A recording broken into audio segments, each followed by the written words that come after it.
Good afternoon, good morning, and good evening, wherever you are in the cosmos. AJ Dodgestar, Intergalactic Mercenary, at your service. And it's gunplay time. So we can continue working on our lovely Gunbarrel strike. I mean, the only thing missing from the main body is the color on the bottom's feet, but I'll get that when I'm doing a detail pass later.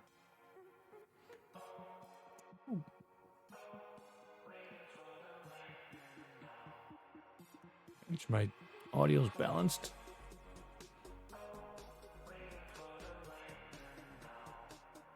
And all my bits and bobs ready. Because I still need all these stickers as well. So some of these go like top ones go on the gun barrels themselves. Now that one goes on the shield. That's the shoulders. Yes, the front skirts. Not sure for the rest. Just strike here for a second. Because where were we? We finished the body. Went ahead and did the gun armor Schneiders. But there is the Gatling gun for the gun barrel. There's the shield. And of course, the actual gun barrels themselves. Well, one step at a time. Let's get the weapons quickly built.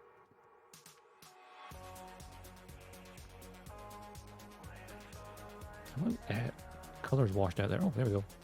That helped with white balance. Right, done. Auto white balance. Is that what it's meant to look like? How dull my room is.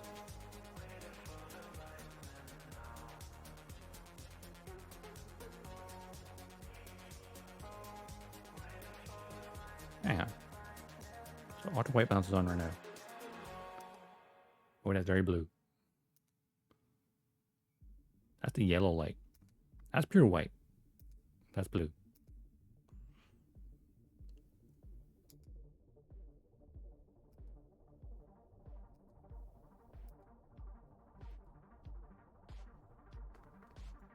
I think it gets washed out with a blue matte, honestly. I think this will do. Right. Tools. My brain's all over the place. Oh yeah, need to remember to attach to an action base later. I was looking through my stuff and I was like, oh yeah, actually I have a few action bases and storage that I forgot about. Ha. Silly me. Let's make sure we get our little sanding sticks.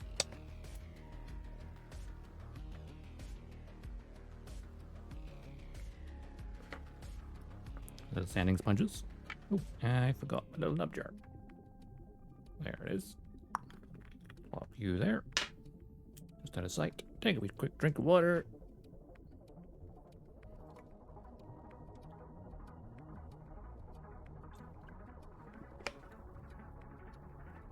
And realizing that because I move things around, the box that I have the parts on is now lower because I don't have a couple of kits underneath it.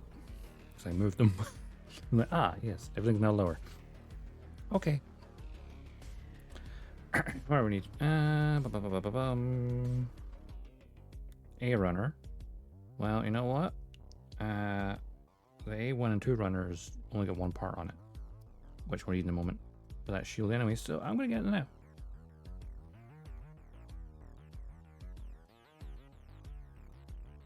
Because why not? That means there's one less runner to worry about. That runner is done. And this runner has the Buster's weapons. Interesting, I haven't built the Buster. I want to build its weapons from 2002. Not right now.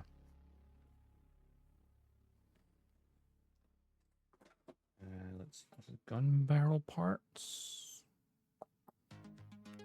OA optional parts. Number 2, not using that one currently. about this B12 runner, though, that is just got the optional shoulders.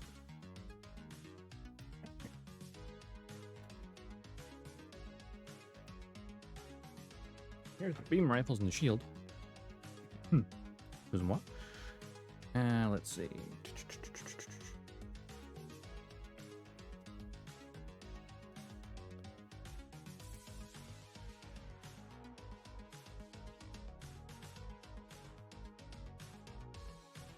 Shield parts there, and here's the shield. I love how I can just recognize the parts by looking at them now, because having built the high grade strikes, like, it's very similar looking parts.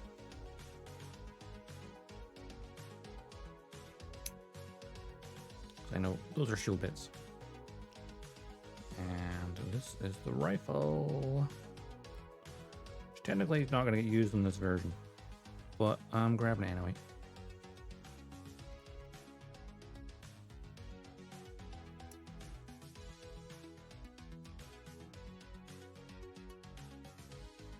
So that is all the A runners completely done now, because that's basically the entirety of this entry grade strike. Well, minus the shield piece.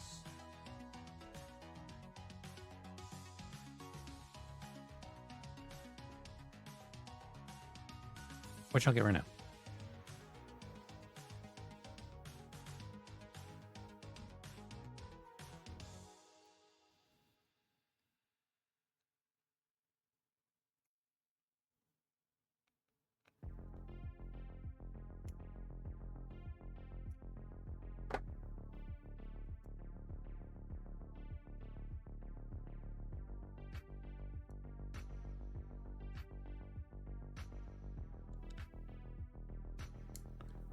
You know, in some ways, this kit is inferior to the high grade, and in some ways, it's superior. Like this little bit here. Remember when we built the high grade? That little bar was just molded on there. As part of the red piece, actually. So when the main piece came down, that was part of it. And they had to then color it, or use a sticker.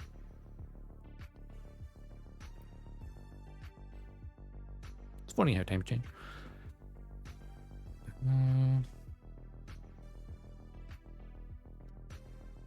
Oh wait, I'm missing one piece from the rifle, the scope.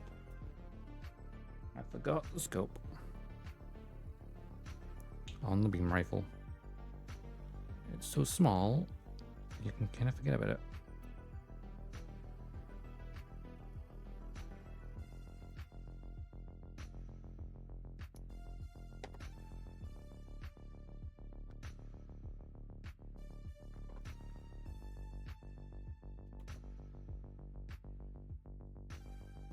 I think I put the beam rifle. What I did on the other one was I put a tiny bit of metallic onto there, didn't I?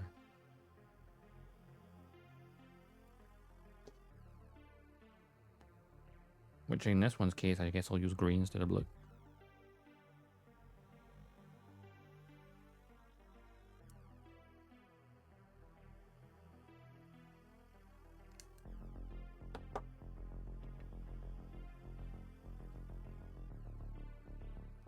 Probably.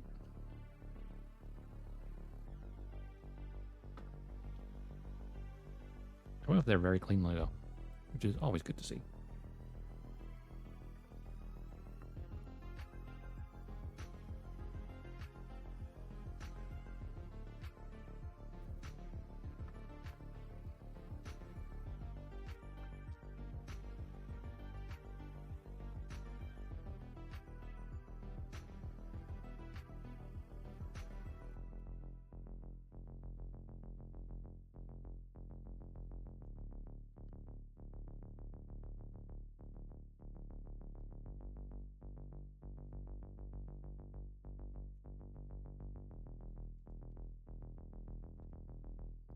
Sometimes I forget what day I'm on.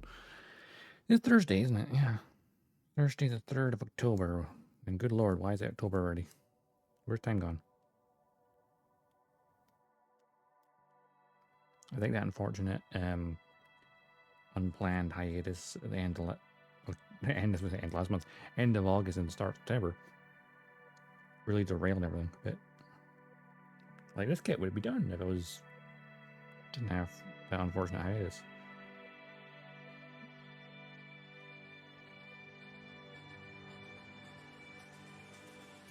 But oh well. Can't predict life sometimes.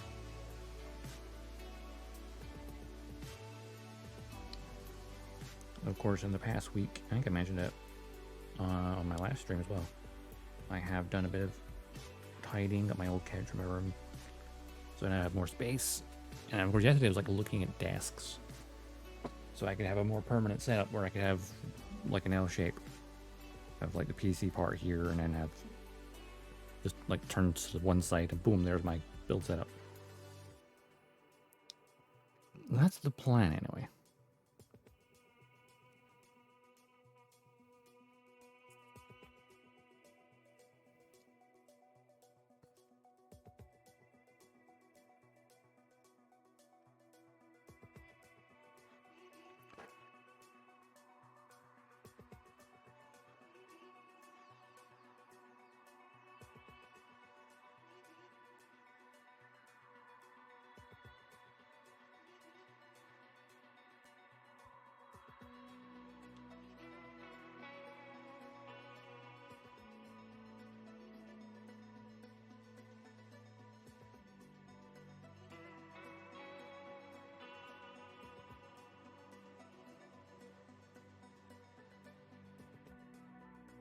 This has gone together very smoothly.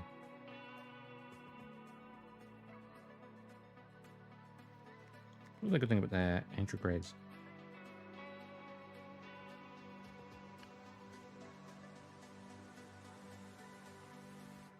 In some parts, improved over the high grade, and other parts, mobility and joints, not as good. Hey, Mecha Boy! Ooh, we just finished a match in Hawken. Nice. Was it good? Have they improved it? Hey Finn, how's it going?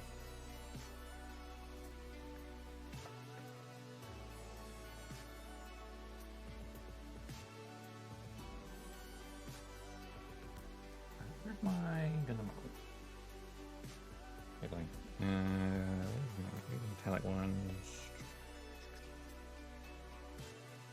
Yeah, that green would be nice.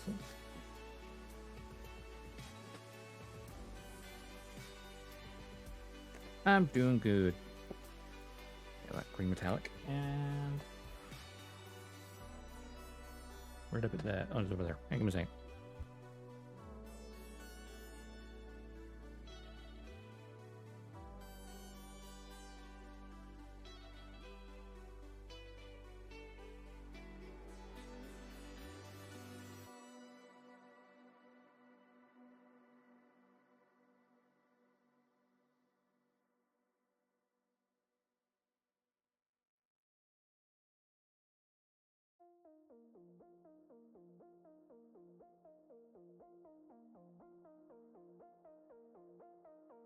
Okie dokie. Oh god. Hey, those under my chair.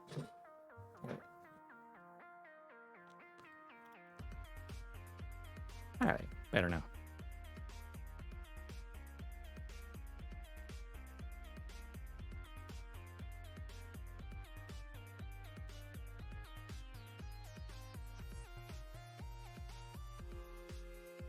Of course, getting out of my chair. I now messed the position up.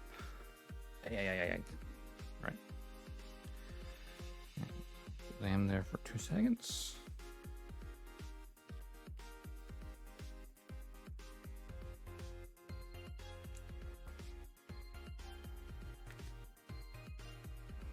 This will do it for nice and simple.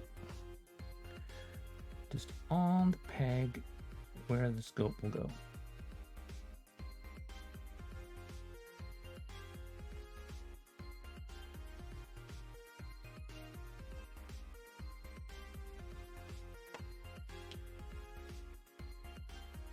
Give that a couple of seconds to dry.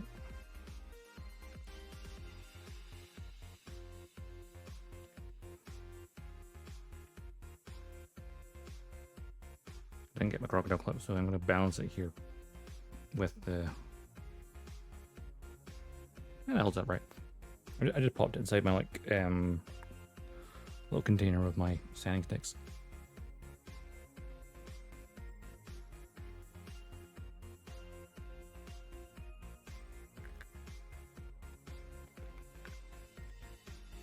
Give that a wee moment to dry.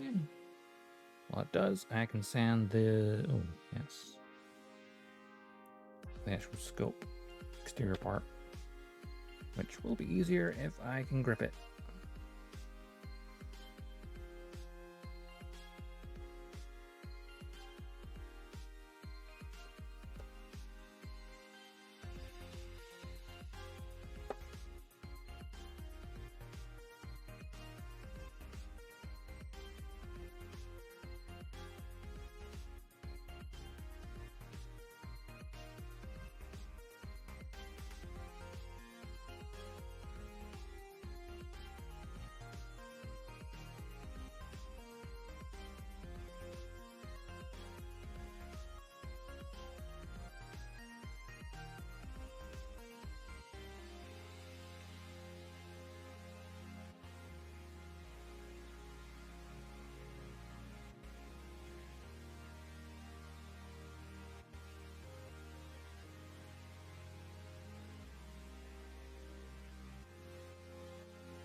Look, the music's not too loud, right? Also, it should be lower on your end than it is on my end.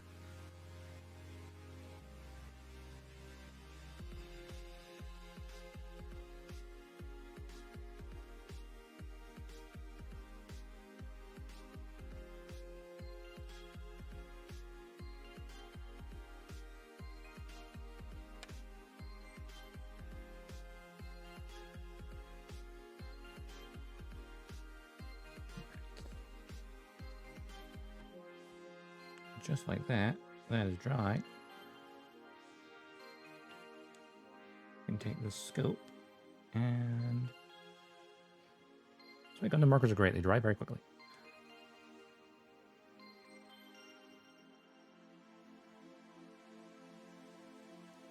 So remember, there's only one side of it is flat. The rest is curved. There we go. Plop that on there. And... there's a very subtle green scope underneath there.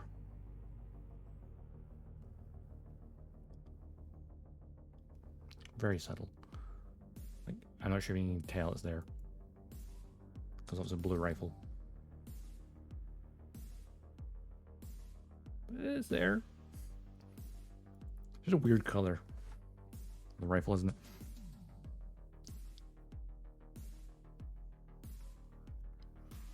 But we have the rifle now. Which I probably won't even use because it's just not part of... It's part of the entry grade. But it's not part of the... Gunbarrel.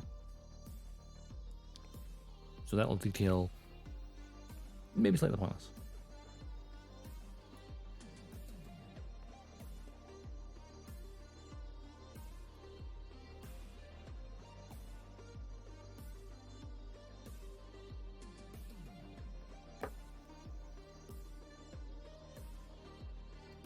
And so not long before stream, I noticed Bandai showing the box art for the Marasai Kai.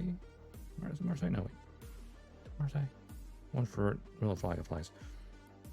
And Sea Freedom. And then the Black Knight no. Cal. Something or other. So yeah, it's basically a bonus rifle because it comes with this entry grade, which is this. So if they're just getting normal strike, that's the rifle it comes with. Some of the box art they're doing for the Sea Freedom stuff just looks sick. Looks super amazing.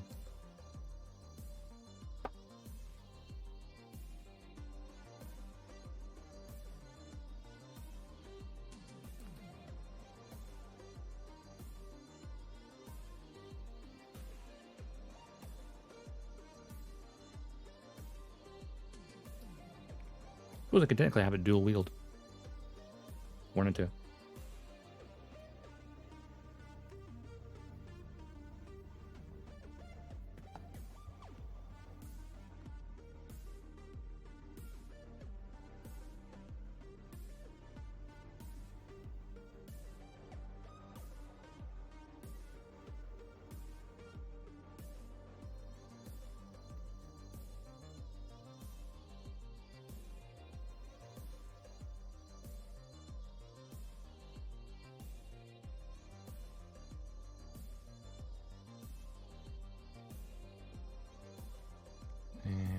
this side as well.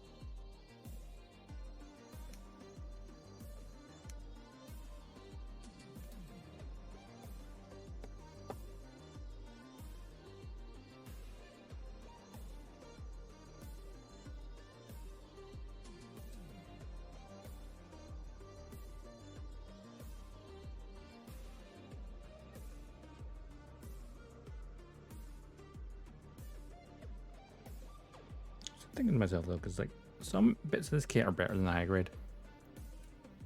No, not Marasite. I mean, what's the word I'm looking for? It's not Marasite. It's the not the Marasite. It's the Murasami is what I'm thinking of. Murasami Kai from Seed Freedom. It's a very nice box art. Oh, basically, Mulaflag is one getting janked by the Black Knights.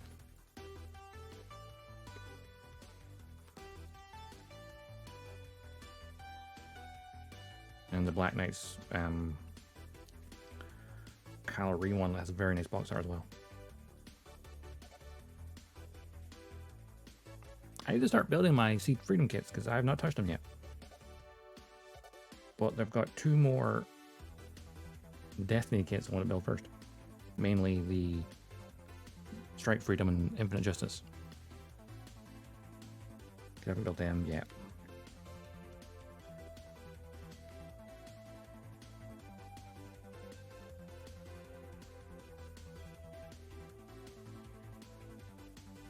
That new Marasai would be nice, wouldn't it?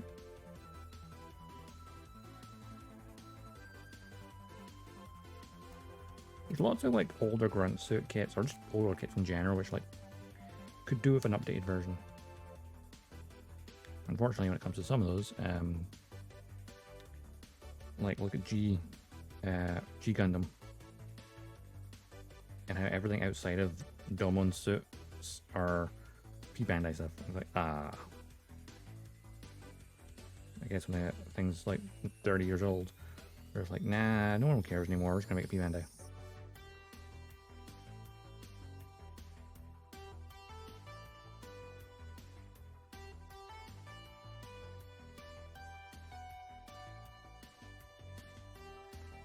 It's pretty much the entire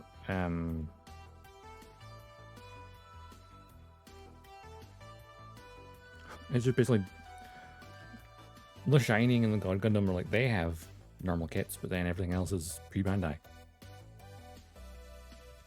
I'm still surprised they have not done like a real grade Master Gundam. It's like the 30th anniversary. Do a real grade Master Gundam.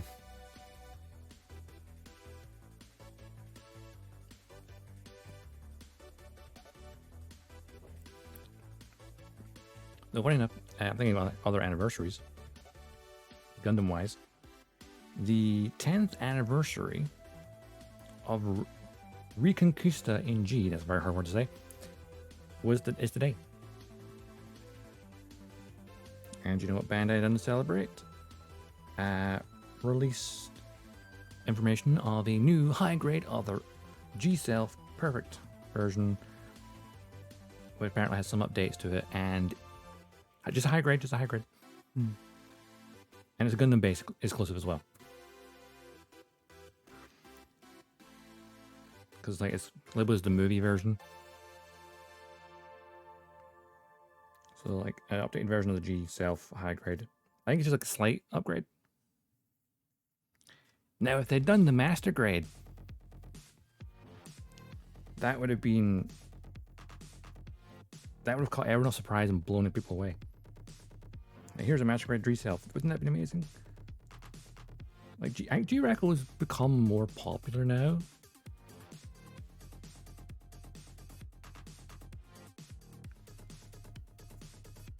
Because thanks to the compilation films, because I've watched all but the last one, I think. Need to watch that one still. But the compilation movies, like, the pacing, especially the first few ones, are really all over the place. It's very fast paced, and like for the first half of the show, I have no idea what's going on. I'm just kind of all along for the ride. That's his biggest problem, Mike, is pacing.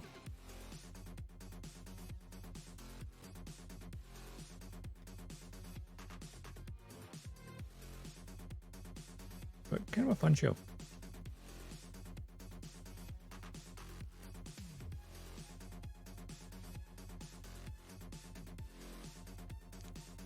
The tragic thing about the Master Grade G Self is there was a prototype apparently they did reveal a long time ago and then never put it in production.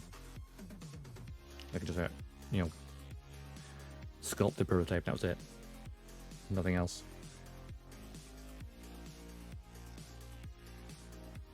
So it means there's a basic sculpt there, they just need to finish it. Apparently.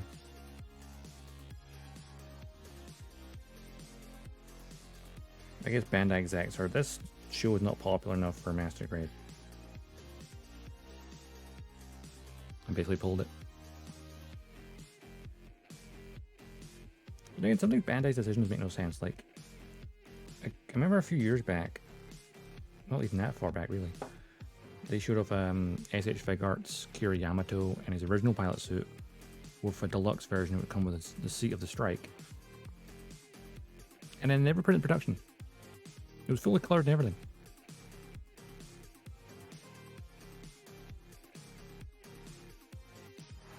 I guess they kind of put that to the side in favor of the Siege Freedom ones.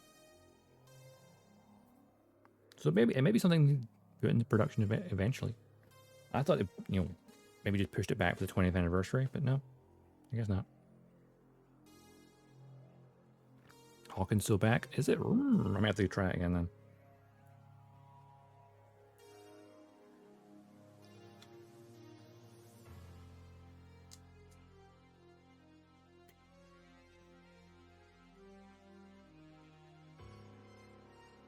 This metallic turquoise color is very, very cool looking.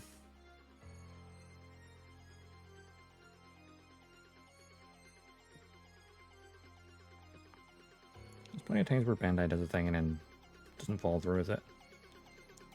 Like when Build Divers Re-Rise was coming out, you know, one of the characters had the Justice Knight, and that came out as a kit, and then a revived version of the Infinite Justice came out. Not so long after, it's like, oh sweet, because in lore it's like that's the kit he based off in the show. So the other variant came first, and then the updated base mold came out. And that was a cool way of doing it, of like having an excuse to update the mold. So when the character swapped over to his Aegis Knight, everyone assumed, oh, we're gonna get a revive of the Aegis Gundam, and then never did. They never did.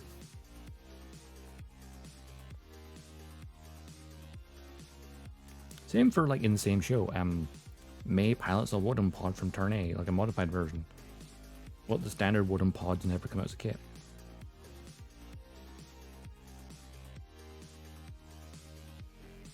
So you literally have characters in a show that pilot mobile suits that are based on kits that don't actually exist. Only their kit exists in the real world.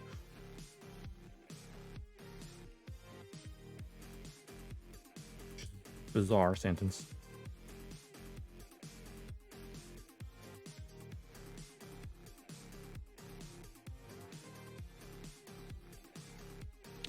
Actually, is it the same as the Capole? Because Momo's Capole was in Build Divers. Not Build Fighters, actually. Wait, no. Yeah, it was Build Divers versus Build Divers. Yeah, I'm not sure if they had a standard Capole either. Because they're not that different.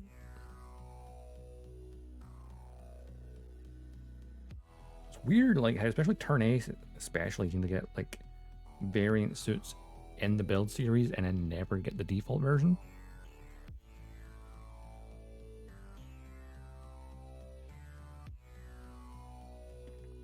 It's so weird. Like, why Bandai? Why?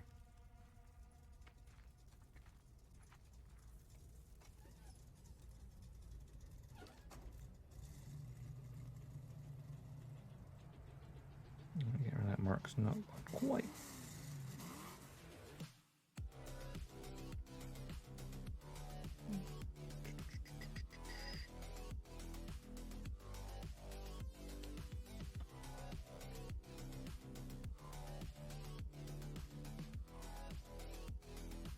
Which is weird to think about, because thinking of other grunt suits that had variants in a show and then the standard variants came out, like the Death Army and its other variants and stuff. You know, it was like the main villain in Diver Re-Rise, like his arm was made up of, you know, different variants of the Death Army. And of course the standard Death Army and even the four-legged one came out as standard kits. Well, actually I think the four-legged Death Army thing was a P-Bandai, but close enough.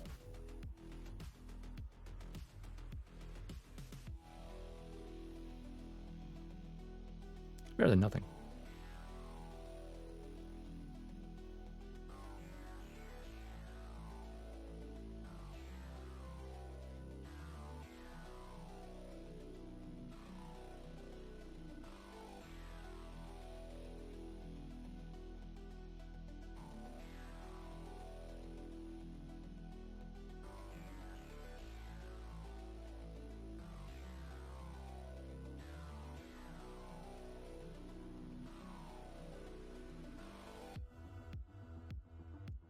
Or you want to know like a P-Bandai thing that really confuses the hell out of me?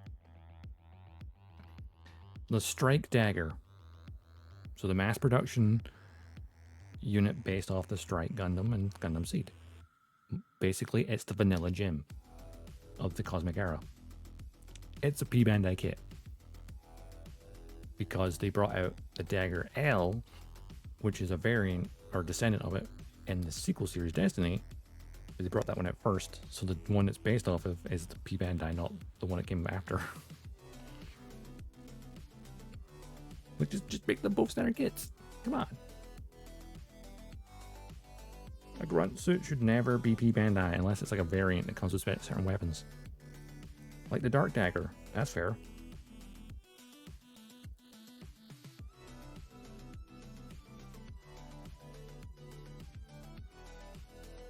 Standard issue dagger? No, don't do that.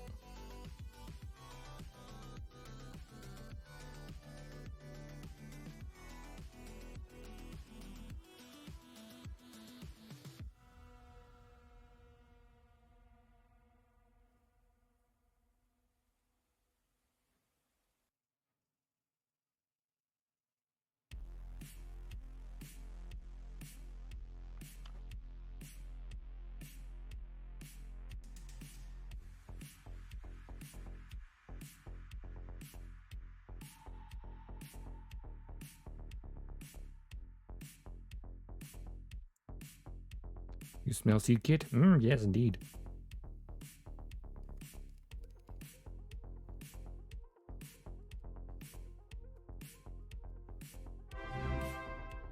Wow. Hey, Pepsi. Wow, thank you so much for the resub.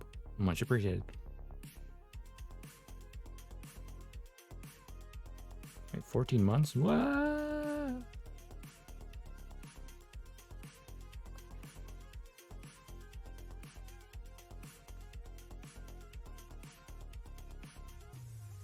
Strike Hat Dragoon.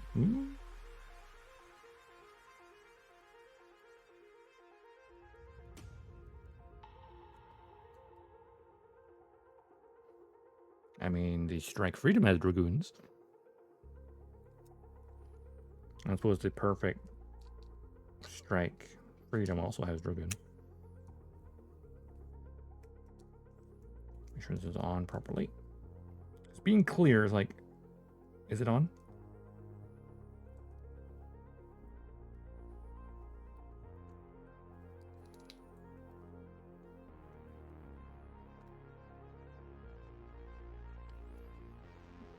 Normal strike, interesting Dragoons. I suppose this is the Gunbarrel strike, so kind of has the predecessor to Dragoons, the Gunbarrels.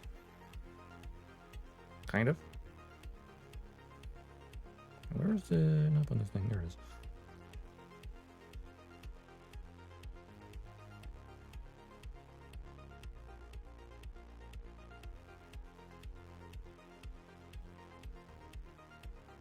Yeah, the Gunbarrel Striker Pack.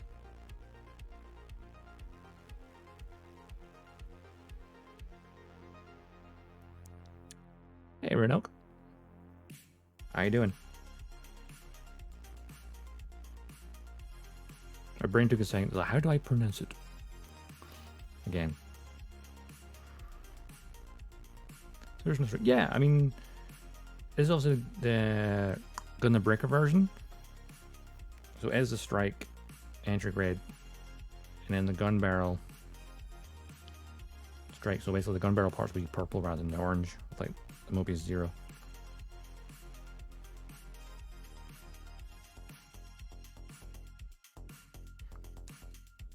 Though it is nice that the Gunbarrel option set, which you can actually have a mobile armor, a Mobius 0, is now a thing as well.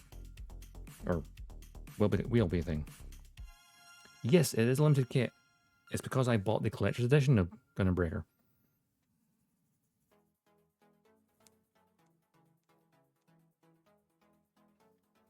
I had to have it.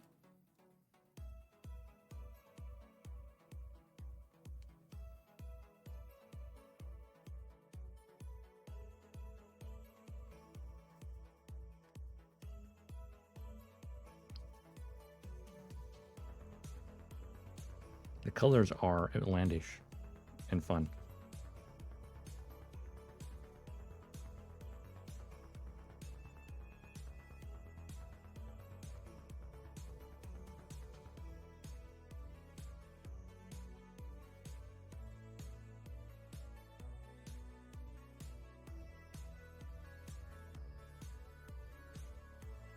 Yeah, pretty much is the exact same as entry grade.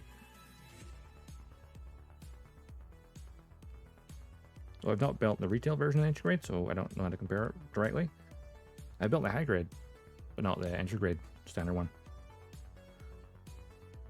But yeah, it pretty much is all the parts that are currently on my table. Once I finish the shield, will be everything that's the entry grade, and then I'll be going on to the parts that make it the Gunbarrel.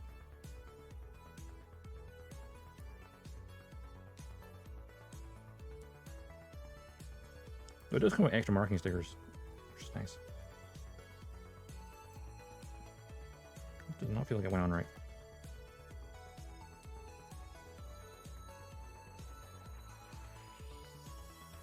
It feels like it's one side more than the other. Yeah, they designed it deliberately so like proportionally it is identical to the high grade, so that the striker packs are all interchangeable, which I think is really awesome. I'd say in some ways it's better, in other ways it's not as good as the high grade. Like this shield I'd say is actually better than the high grades, just for this bar here. Because that bar is a separate piece, this shield is better. Because on the high grade, that bar is part of this, which would be the red part. So you have to then use the white sticker, or in my case, I use the Gundam marker to paint it.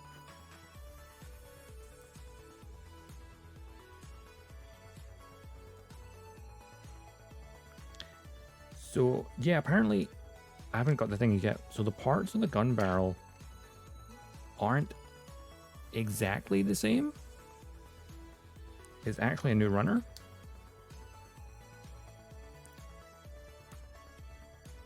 But visually it's pretty much almost identical to the old Gunbarrel.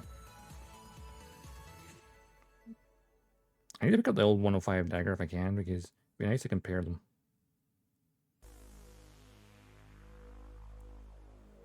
I think it's like slightly modified.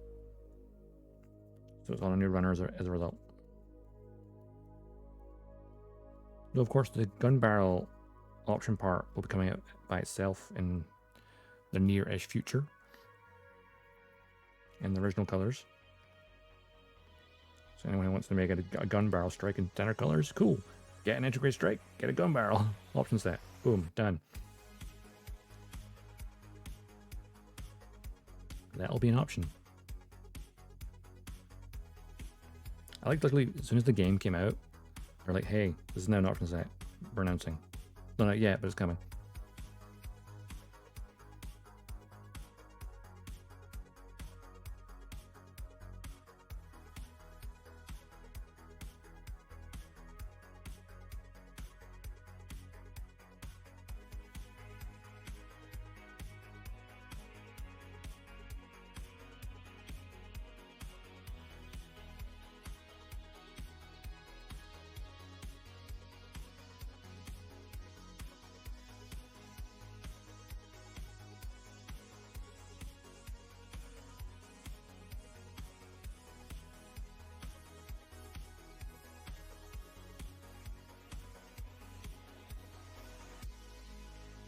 going to put these off to one side now. I'm not going to panel line them right now. I'm going to do it later. Because there is definitely there's a marking sticker for this. I want to do them all at the same time. Because that Gundam Breaker one there goes onto here. But I'm going to do them all later. Because also there's ones that go on these shoulders, ones that go on the skirts as well. So we'll pop these to one side and we'll just keep them with the armor Schneiders for now.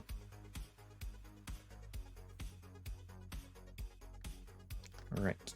And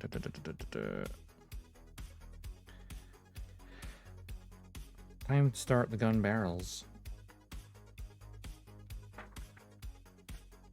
How best to do this?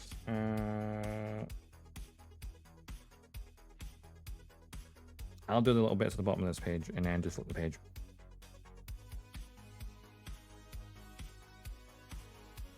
Right, optional parts. Okay.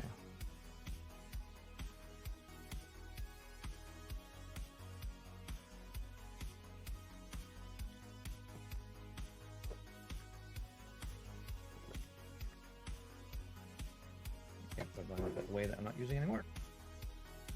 Don't need that right now. Let's see. We need OA1. It's OA2. Don't need that right now. And OB. See,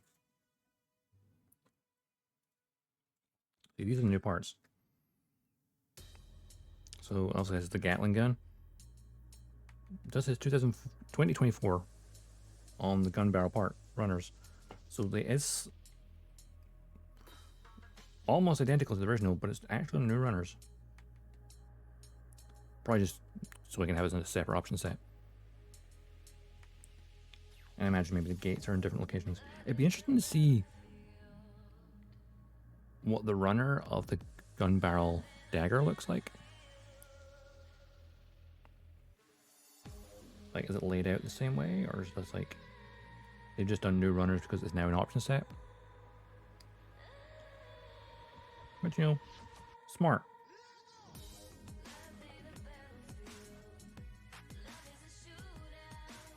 Such a weird song. Thing you notice is like the intricate things, the gates are like almost non-existent. Because you meant to just be able to push it off, but then the option set is more traditional gates. I need this thing for this, and then that's just done later. Cool. Oh wait, I've not done the Gatling gun.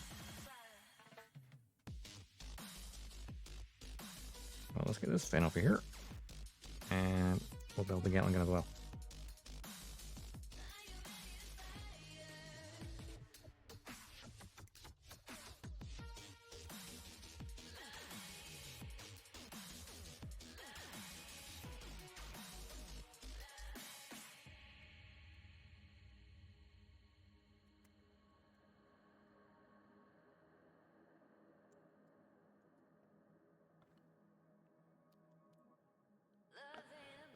Yeah, I don't think they've reprinted them. I've definitely seen. I think I've seen one on sale somewhere before. I don't think they reprinted it now. But the actual option set for this is something they are putting in production. Just not yet. I know they announced it anyway.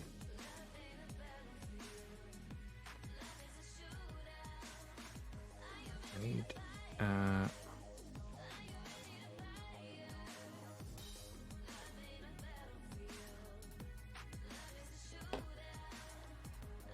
barrel of the rifle. Gatling gun. Or is this Gatling gun in game? One for juggling.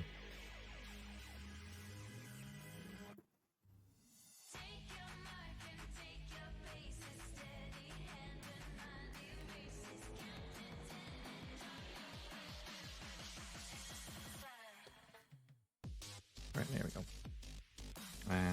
You know, while I'm at it, I'm just gonna get these purple bits since I'm holding the runner.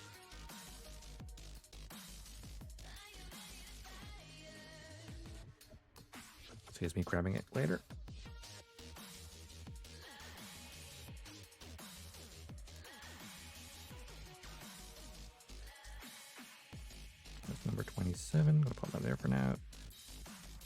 number 26 naturally. Need the one that matches it. This will be the main. So it's definitely not a barrel, but it's the main body of the mobile armor. That's the thing actually I'm noticing. I think on this specific version, it doesn't have the cockpit of the gun barrel strike, or of the gun barrel, the mobile armor. It just comes with the parts to make this version. Whereas the option set comes with the actual cockpit section as well.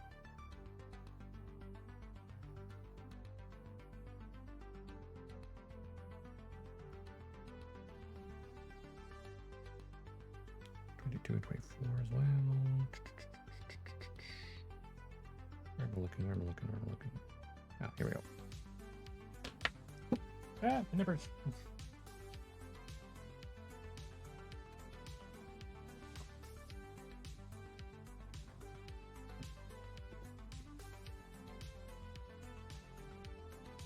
Brought me nippers. Luckily it's the cheaper ones, so no damage done.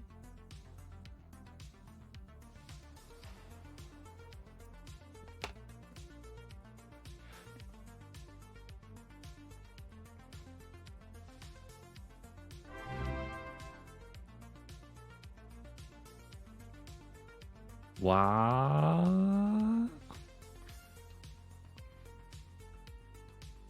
Pepsi, thank you for giving a gift sub. Highly, highly appreciated. Oh, God. 2 big gifts. What the hell?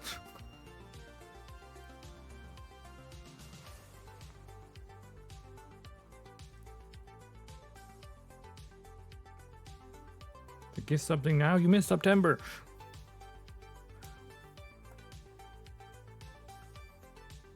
But thank you so much. It means a lot.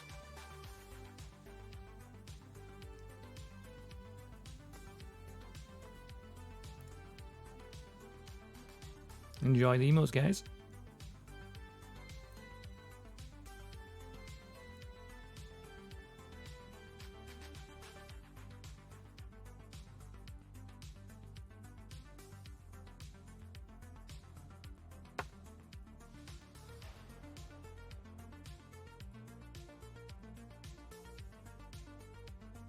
I did not come up there cleanly. Oh well.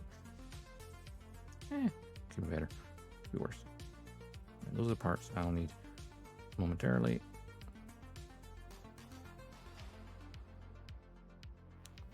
Cool. Gatling gun first. The Gat. Oh wait, I forgot the.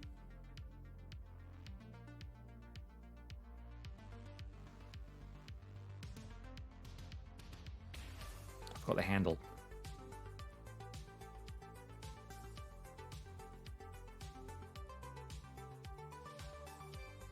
That would help.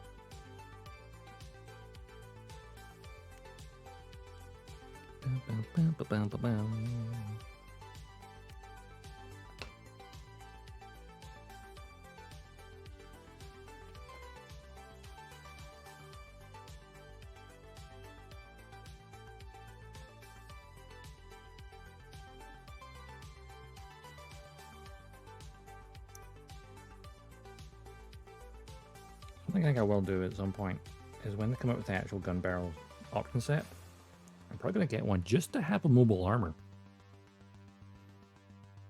Because I want a mobile armor.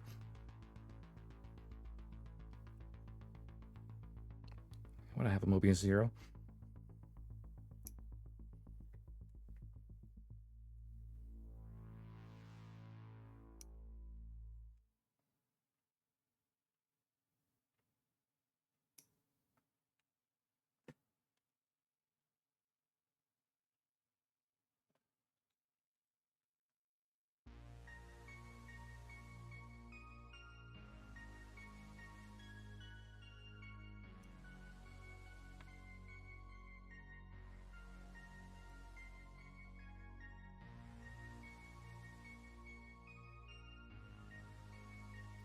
Bum, bum, bum, bum.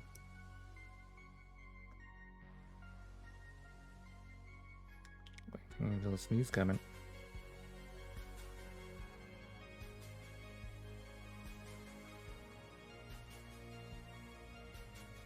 Yep, there it is. Blah, blah. Excuse. I am allergic to generosity.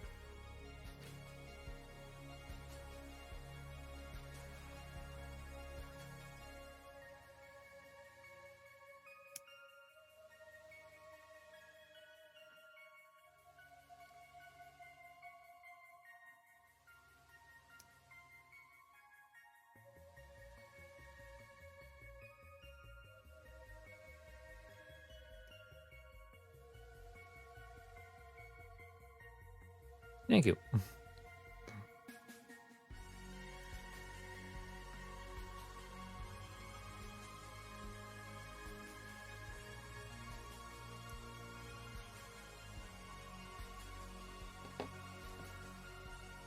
Right. The barrels of the Gatling gun.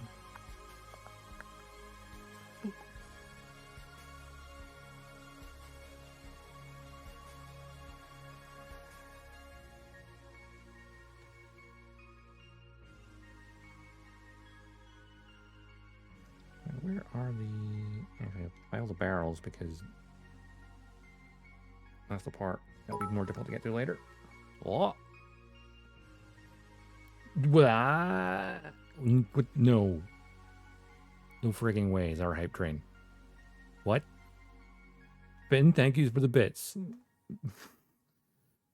Thank you so much. Is that the first time there's ever been a hype train on my channel? I don't know, remember I've ever had one before. There has. It's been long enough that I don't remember. Holy crap.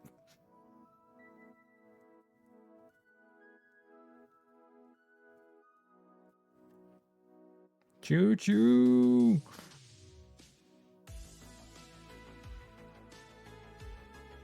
Spoopy month is now choo choo month. Just a weird thought there, where Spoopy month and then choo choo month. There was that game with that the horror game with the train, wasn't there? Is it Choo Choo Charles? Maybe I should play that on stream. I like trains, but I dislike horror. So, you know, happy medium.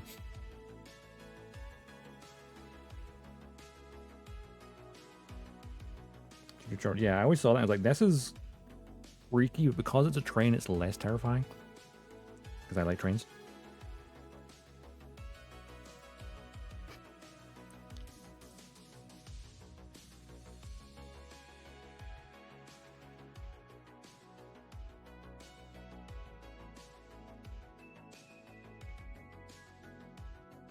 Yes, better from no territory. Going for lunch? No worries, Fen. You enjoy your lunch.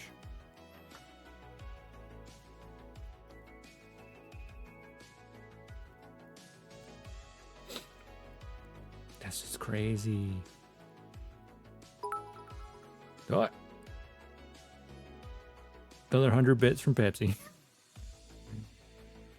Those notifications catch me off guard because I'm not used to hearing them.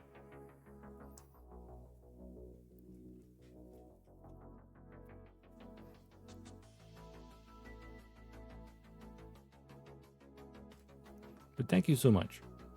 It means a lot. My humble little keep the train going. I mean, keep the train going requires a lot of bits and subs. So, you know, do not spend more money than you're willing to.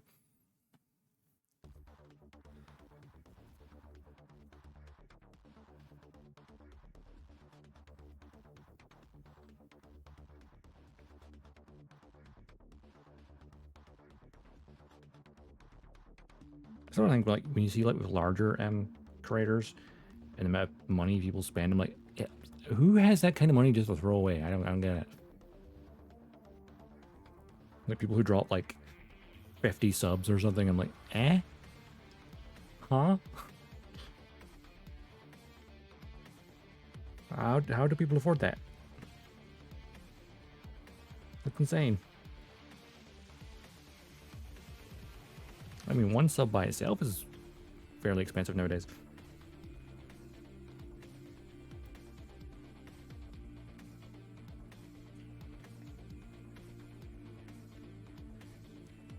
I am but a humble mercenary who builds model kits and plays video games.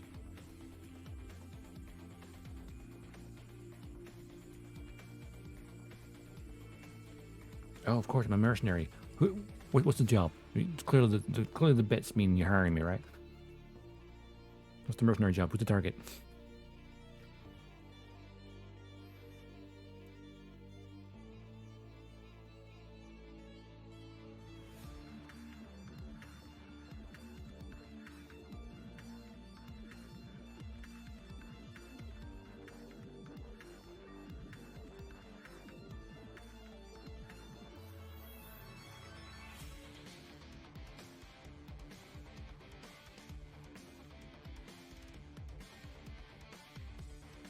Job to be awesome? Well, I excel at that, don't I?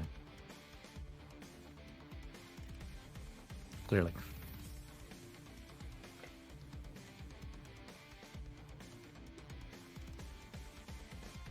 I remember I had those buttons. The trigger emotes.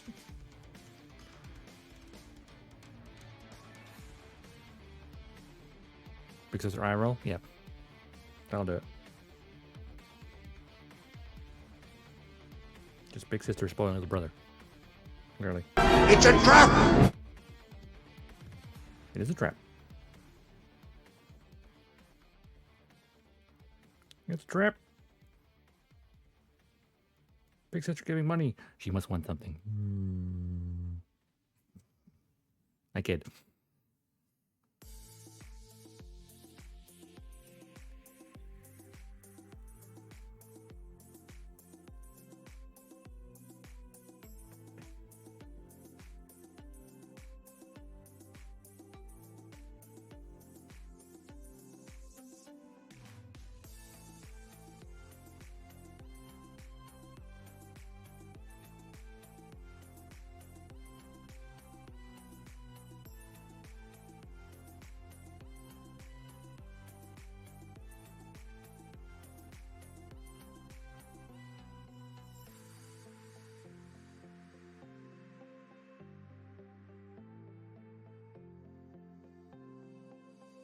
Hype train complete at level 4.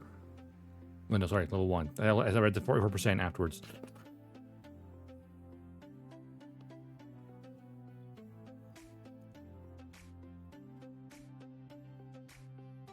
Dyslexia. Maybe misread that for a second.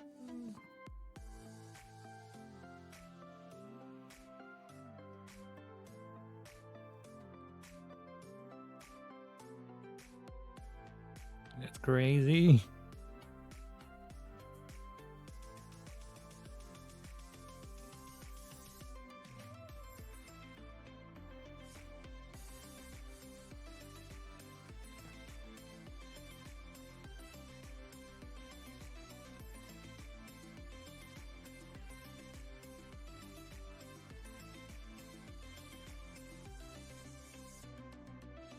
Gatling gun. Combine these two bits together.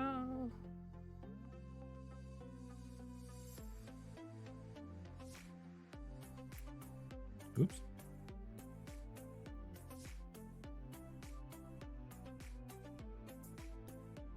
So they only click on one side. The other side just sits there. Cool. Got it.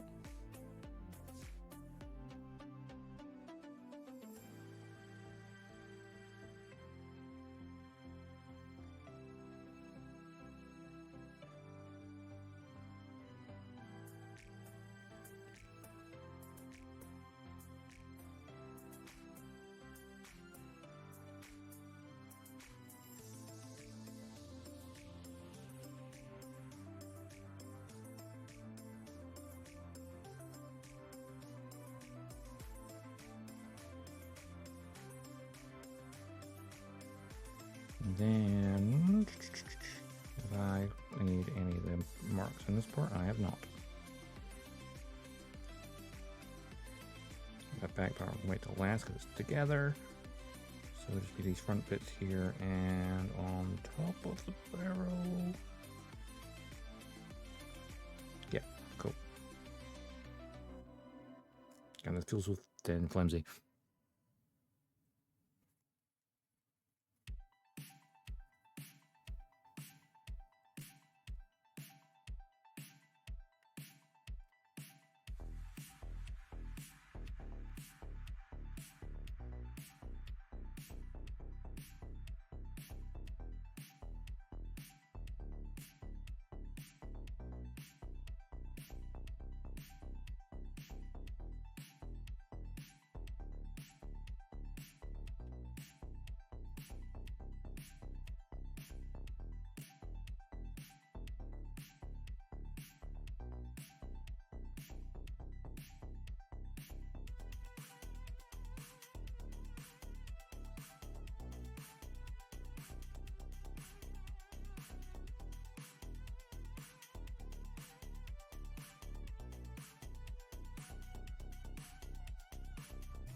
And let's see, we check the Gunbarrels. And the Gatling gun. I think about it, it's in here. I'm going to be very difficult to maybe panel in afterwards.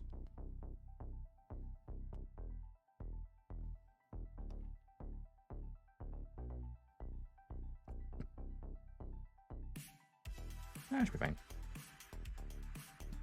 Hey, Genova, how's it going? Oh. Hey, Automod. Managed to catch a ball there by itself.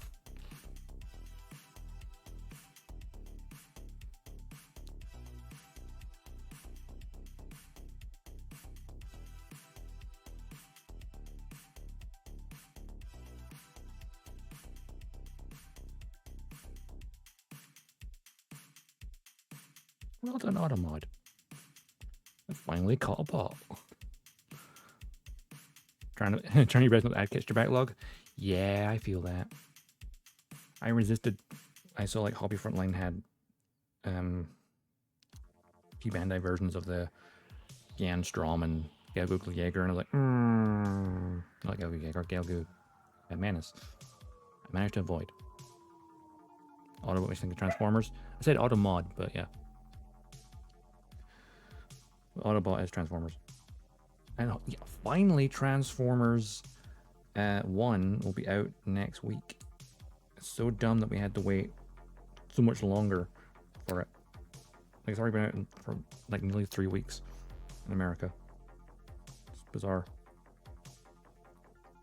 I have forgotten the tip of the barrel. Number 25, okay. Automod, roll out.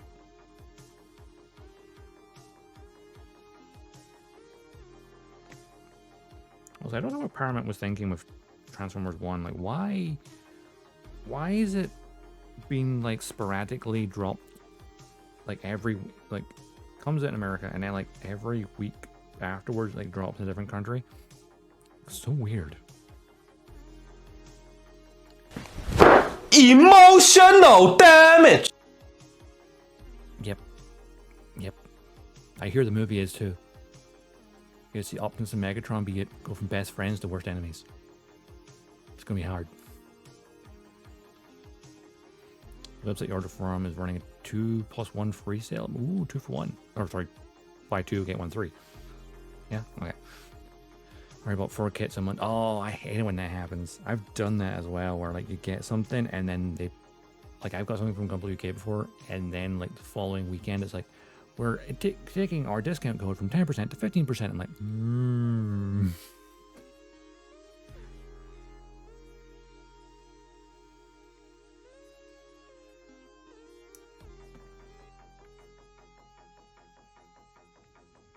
Like, why you do this? The timing. At least with Steam sales, you can kind of predict. You know roughly what times of years they happen.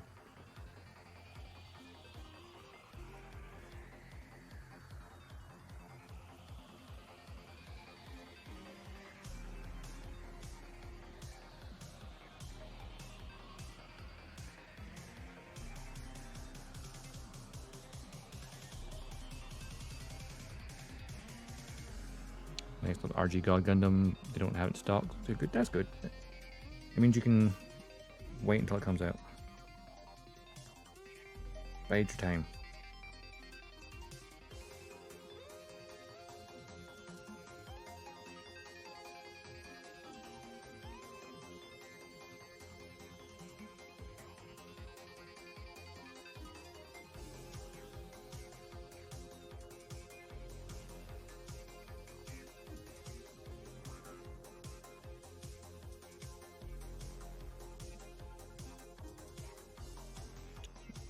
Steam sales, you can get the amount you've overpaid back to. Really?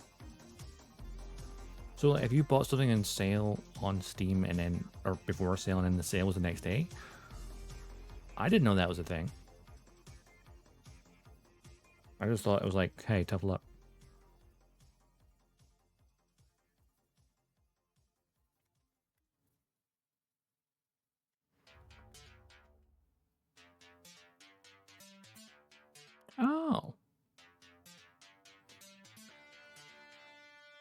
I guess if you bought it like literally right before it, I imagine if it was a week before it.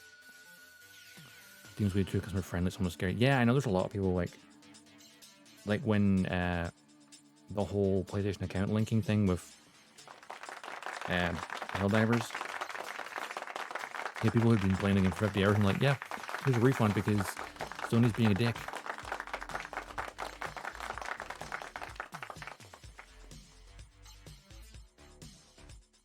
This is why other marketplaces hate Steam, because they have a monopoly, but they don't misbehave like they have one. They have a monopoly because they have good customer service. Of course, if you rewind time to when Steam first launched, different story. You know, they learned and improved. You know, you got the Epic Game Store. It's like, here, free games. Yeah. Whereas like Epic Game Store like gives away free games. I only ever claim the free games. I never ever buy anything on there. I'm like, cool, free game, thanks. Even if it's a game I already own, I'll just claim it because like, you know, it's free.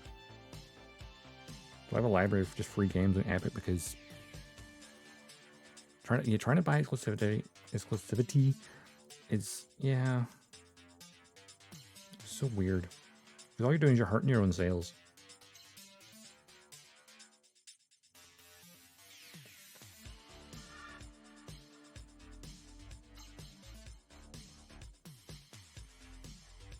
Sure, you might get a larger share of the profits because they take less out of a chunk. But yeah. No worries, Pepsi. You get back to work. And thanks for dropping by and all the subs as well. Incredible. Yeah, by the time the game comes out of Steam, the hype is gone. That's very true.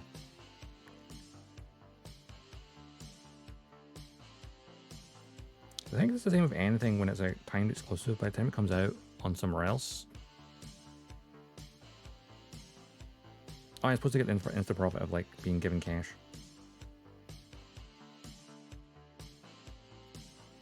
I've ever seen a thing like, was it Pirate Software? It did a thing like game timed exclusivity on Epic is actually better for the consumer in the long run because they launch it on that platform. Right, then they have time to fix all the bugs before it then launches on Steam. So the Steam members, you have to wait longer for it, but when you finally buy it on Steam, the bugs will mostly be fixed. So basically, people in Epic, they're the beta testers. That's all it is.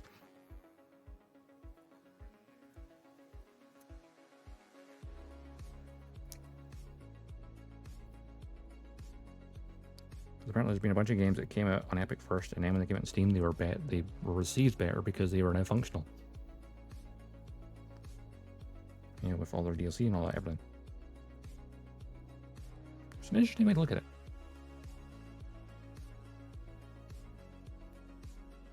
Yeah, they're still interested. That's a good point.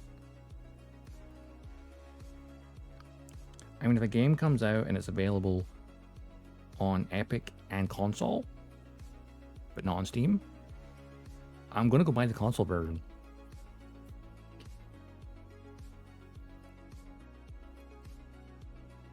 Which half the time I do anyway, because it makes it somewhat easier for streaming.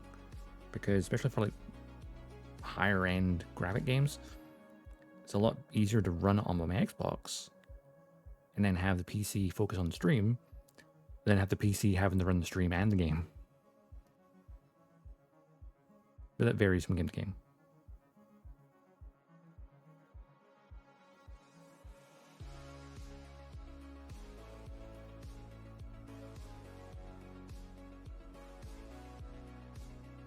So remember when Cyberpunk came out? I did attempt to stream that. And, well, my PC can run it. My PC can run Cyberpunk perfectly fine. Trying to stream it and, of course, using this as VTuber software as well. That is an extra issue. Even some games aren't like that graphically intensive. Like I remember, what was the game? Hardship No, Hard Space Shipbreaker. I need to go back and actually finish that. I remember having to like switch to PNG mode for playing that because for whatever reason it does not like VCFX running alongside it.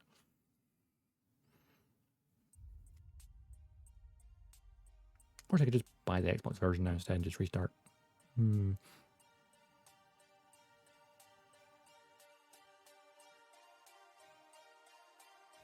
Or like some games are just like really weird, where like they're not like the massively graphically games, but for some reason they just have weird performance issues. Like Phantom Brigade, another game I've played on stream, right? The game runs perfectly fine, but when you're in the overworld map, the frame rate stutters. When you're in actual gameplay with effects and everything going off, it's totally fine.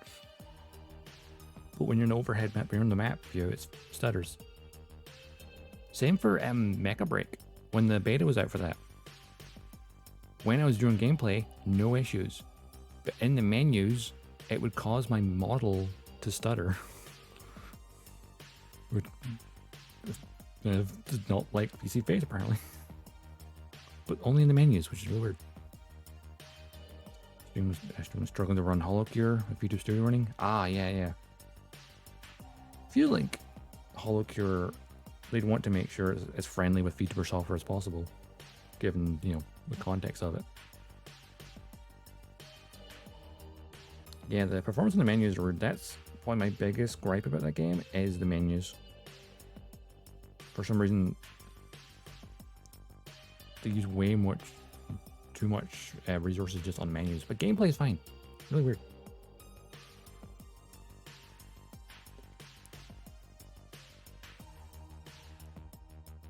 Do you think the menus would be like, because I remember playing games back in the day growing up, like you'd have the game would be running perfectly fine, I'm on the menus, and then you'd launch the game and you'd tank to 5 frames per second. I'm like, okay.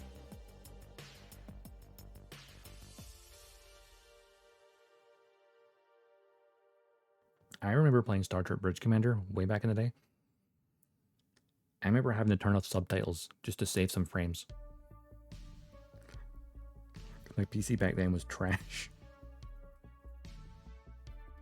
Well, I suppose when that game came out, it was actually pretty impressive graphically wise.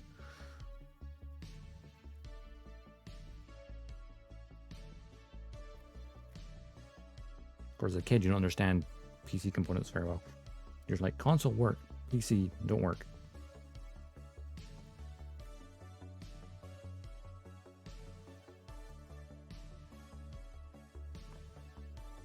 Yeah, Mecha Break had its issues.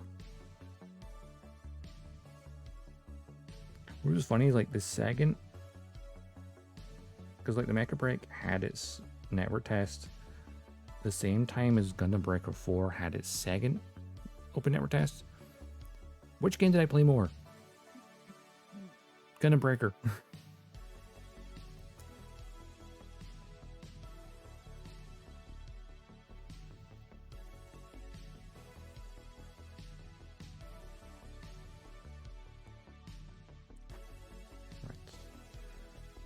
Was there a correct way up for these barrels? Yes, there is.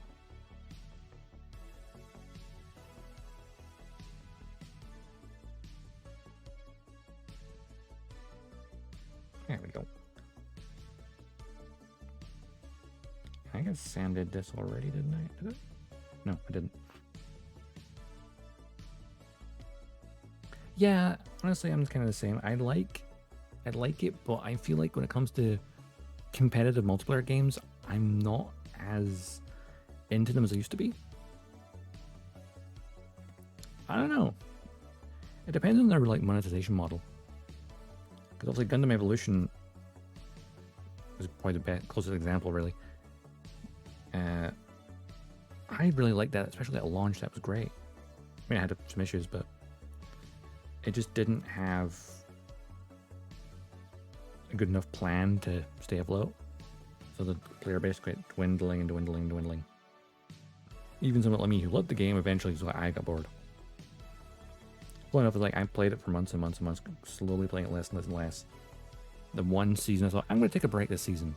And during that season, announcement, we're going to close the game down at the end of the year. Ah.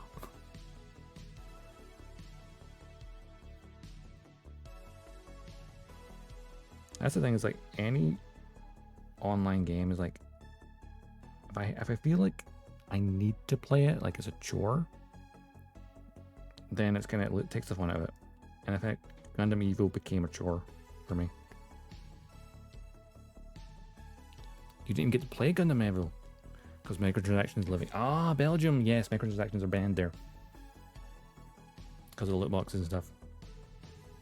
Yeah, Gundam Evo was one of those things where, like, I think its microtransaction model was outdated even when it came out.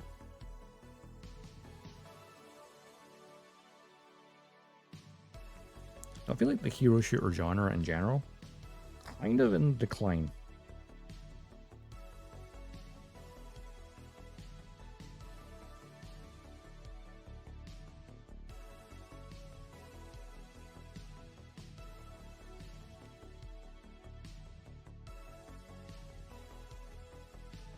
But I love the idea of it.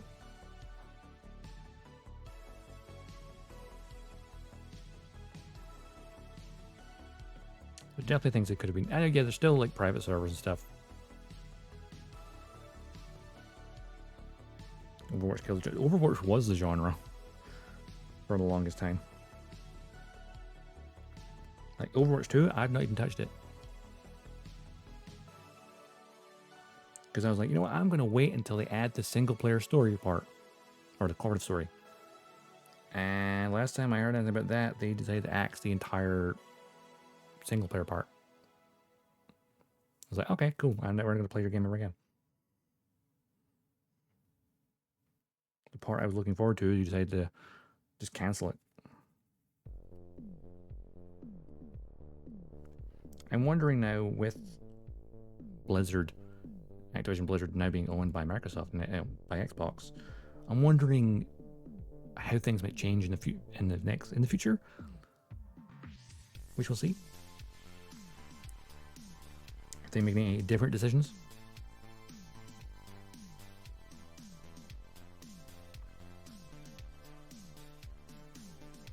Well, if you have Game Pass, you get all the characters. So, because there's one thing.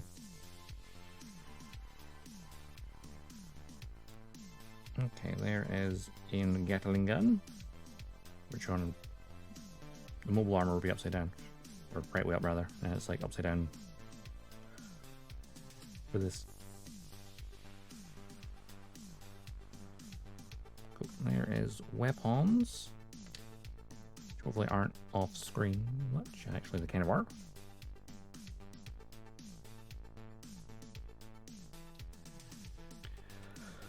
Right now, gun barrels. We're just focusing on building the day, not going to do the final landing for now. That's okay.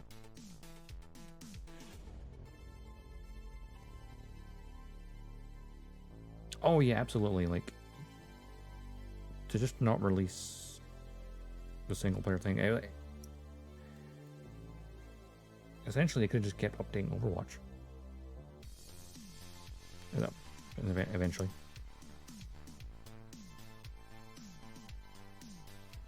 And the one thing many people were looking forward to, just canceling it. I was like, why?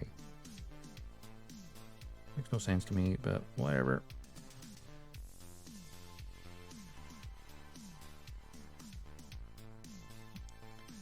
I think it's like a lot of people like Overwatch because the characters are cool.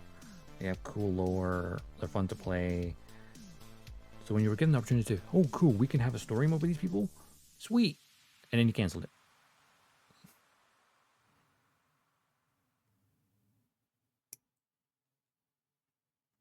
I think it's like executives at the top are learning the wrong lessons.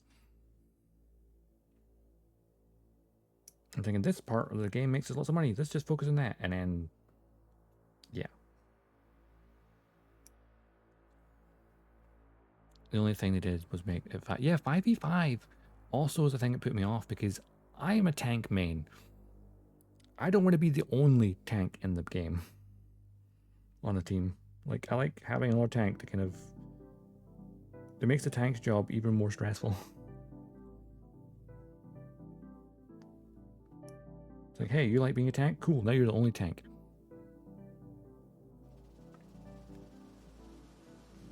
Well, I suppose when they did that as a test on Overwatch 1, they did it in like the test area. It was kind of fun because the abilities cooled down a lot quicker. Like they changed them about and stuff. I guess they just wanted to make, you know, change it.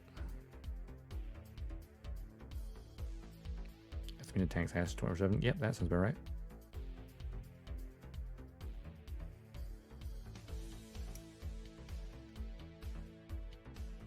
I remember playing Reinhardt in a match and had people going, "Where's the tank?" You know, I was like, "Yeah, the tank's dead because no one was protecting him." Like, I was the only one playing the objective, the payload, and I just kept getting killed because I guess I kept feeding by accident. I was like, "Yeah, where's my healer?" But no, blame the tank.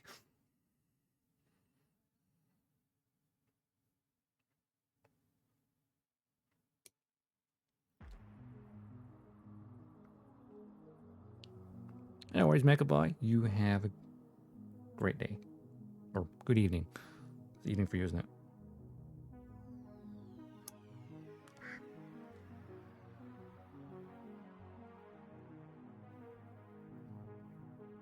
Also, health check. Hydration. Yep, hydrate, posture correcting. Nutty. Colonel. Snake. Time to take a break.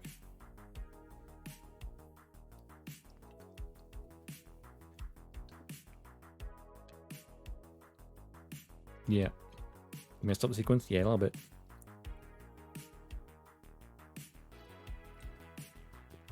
I should create like an alert is just health check, which is hydrate and everything else.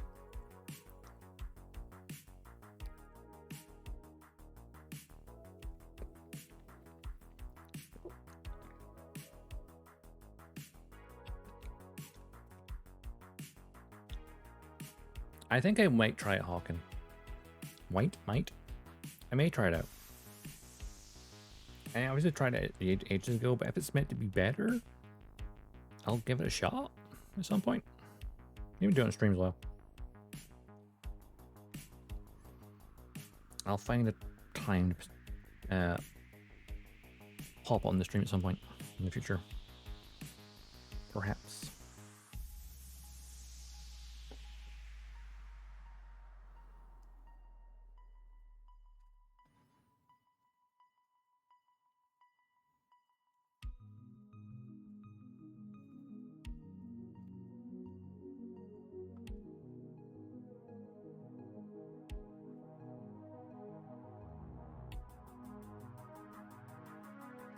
Apparently it's come back again. Though I glanced at it on Steam and it has mostly negative reviews, so that might be the old version. Community reverse engineered the old servers. Oh. Also, it's not community servers. Okay, right. So it's kind of like how with Gundam Evo, it's been salvaged by a community.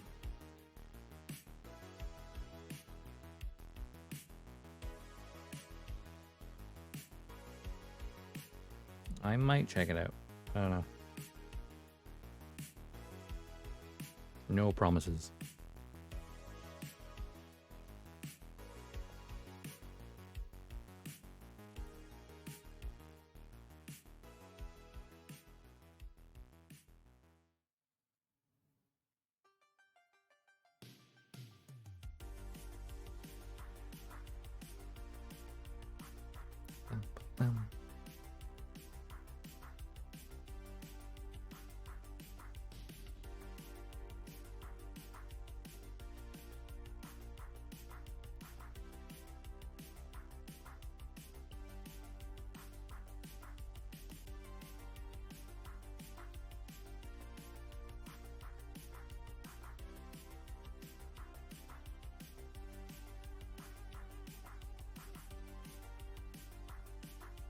OG version.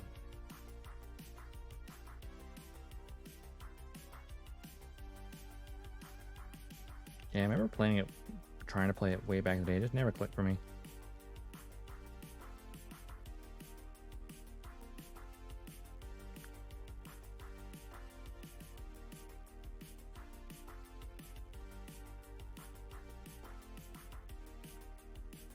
I think you have other mech games that are coming.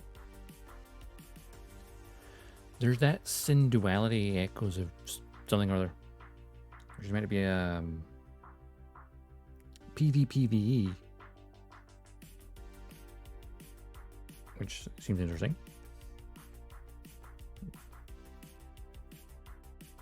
An extraction shooter based around, well, there's a Sin Duality anime. I need to watch that still to understand the world, the lore.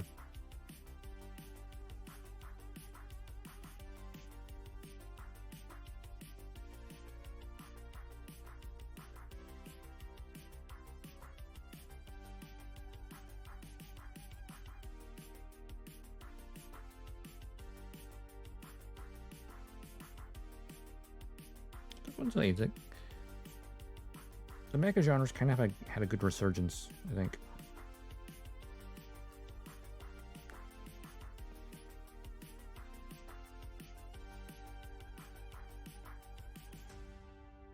So Gundam Evil kind of started it, but then, you know, Armor Core 6 cemented it.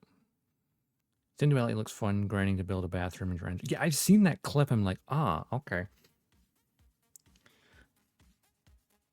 From like the closed beta tests. I'm definitely pay attention for when the open network test, there's an open network test for it, because I don't want to check it out. I knew Zone of the Enders would be pretty good too. I actually, weird enough, never played Zone of the Enders. One of those games that managed to pass me by as a kid. I know the second one's on Steam, but I think the first one is.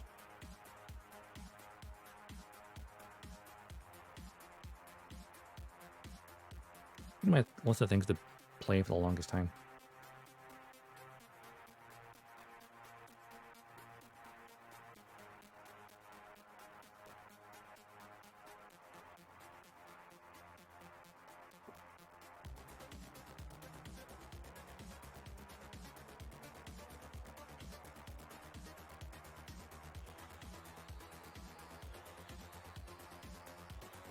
Ah, microtransactions.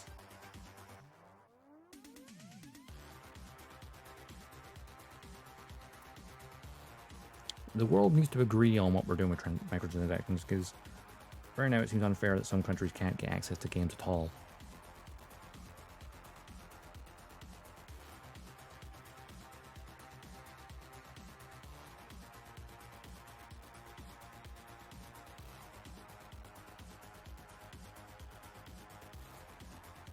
Like, I feel like the easiest thing is make microtransactions actually micro for a start, not macro. And then make sure it is also obtainable via gameplay. Just, you know, to play a lot. Yeah, like if it's also obtainable via gameplay, just takes you longer. That's fine, I guess. But if it's only microtransactions, then that's when it becomes a problem.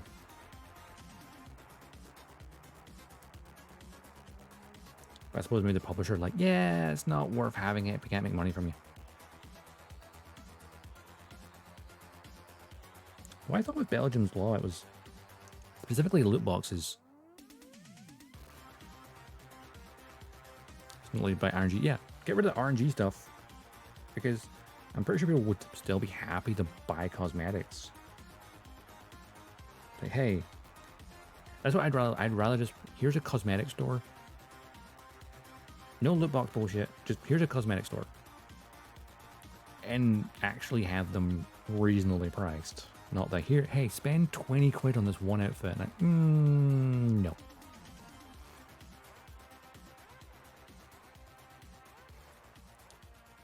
Like,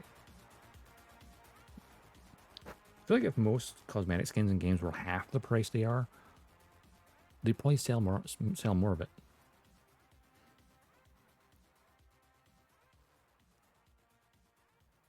Yeah, RNG is considered gambling.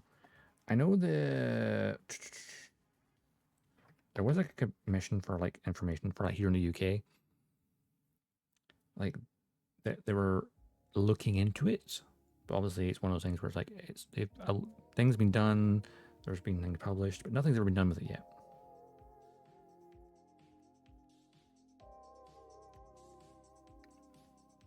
Maybe our new government will actually do something about it. Who knows? I feel they're kind of busy right now. The world's a mess.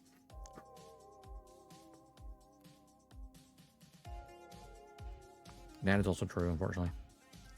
What we need is more companies like who's Warframe's publisher again? The developer, Digital Extremes. I remember seeing a thing when Warframe added in a thing for like the pets, you could like roll to change its appearance, and they saw one person was addicted to it. They could see from their stats, like one person was rolling and rolling. So they went, "Oh, we made a slot machine by accident." So they completely redid the system just because one person was clearly addicted.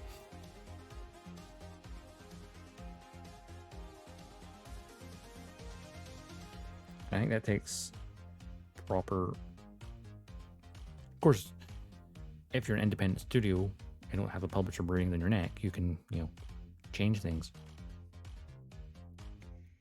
It's the big publishers that are the problem. Like, cool, you made this cool game. Now, how do we monetize it?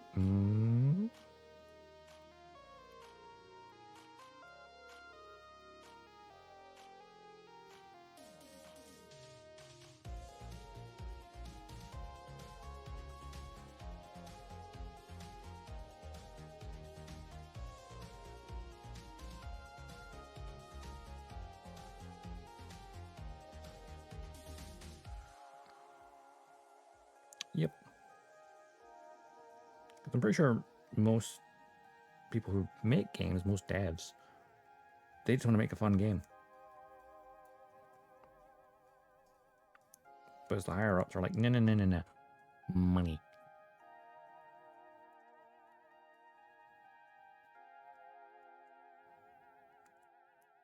It's like when you hear like some games that did, they did pretty well. Like let's take since we've been playing on the stream, Star Wars Outlaws. In its first month, it sold 1 million copies. As far as Ubisoft concerns, that's a flop.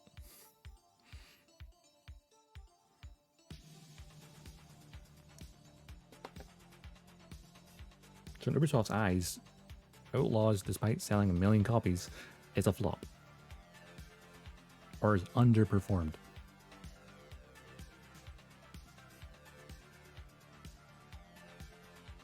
Sure, it's like half what Jedi Survivor did, but that first same amount of time. Yeah.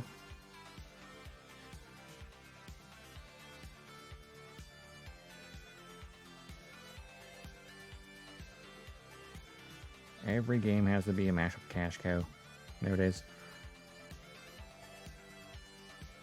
Can't just have ones that make you money gradually over time. Ubisoft's a flop. Yeah, that's also fair. I mean, I'm liking Outlaws. There's definitely some issues with it. I was watching a video earlier today, Ubisoft delayed the next Assassin's Creed after what happened with Outlaws because they've gone, oh, you know what? Yeah, maybe we did need an extra 3 months for polish.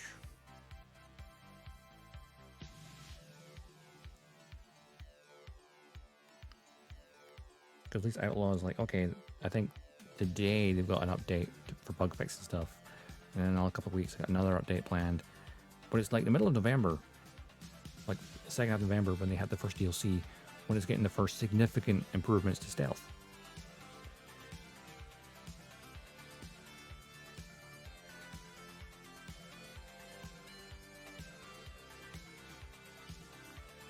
So it's interesting.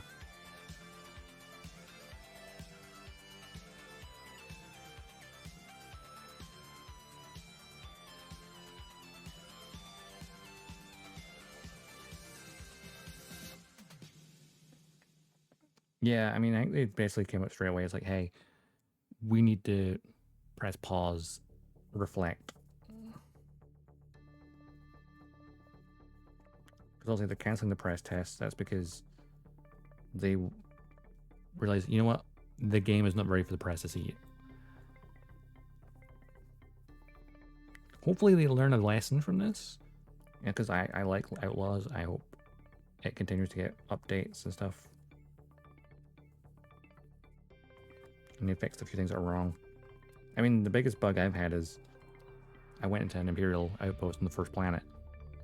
And it's like, cool, I was doing one mission there. And it's like, cool, well, I'm here. I can do this other secondary mission. But the data thing I had to pick up had not spawned.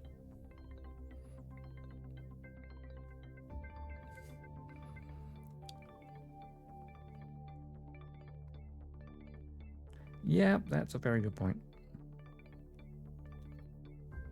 I feel like a lot of larger studios are learning from mistakes, but they're taking too long to do it.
That's cool.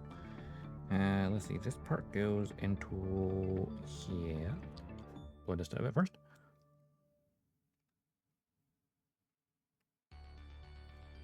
Alright, so this goes to here.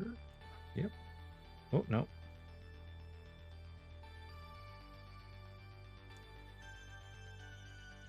Okay, this side first. This goes here. And then the wing fin part goes down to here. The wrong way around. Goes in there. And number this one here. We want this side upwards. So that can, oh, this is the barrel part, our connector. Goes there, and then close it over.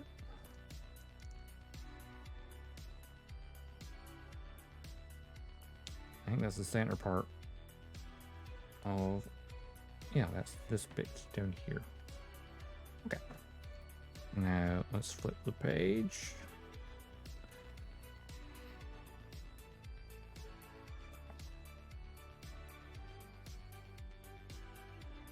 Right, where am I? There, and then 4 of those. Okay.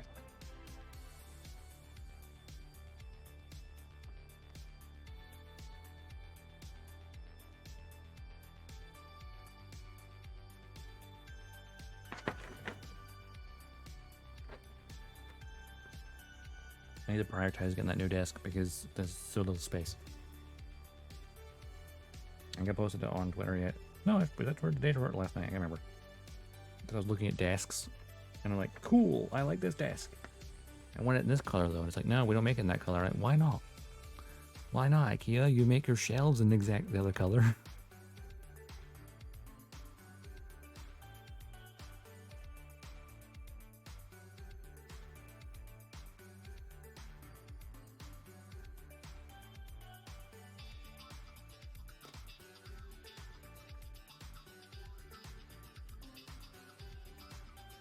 Fold this back on itself. So I took less space. That's a good point. I like here like ×4 for the 4 gun barrels. This is the core piece.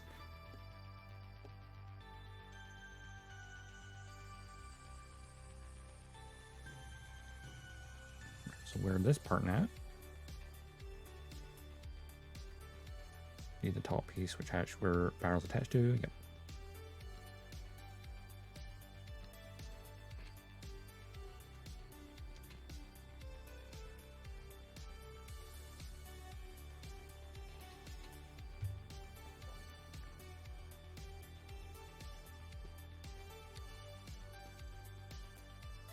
I need number 19. Where's number 19? There it is.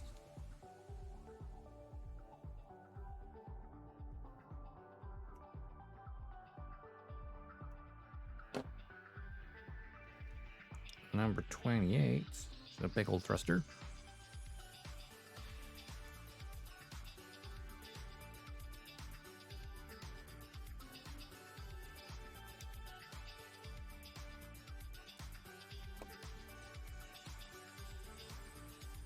And then while I'm at it, number 2 and 3.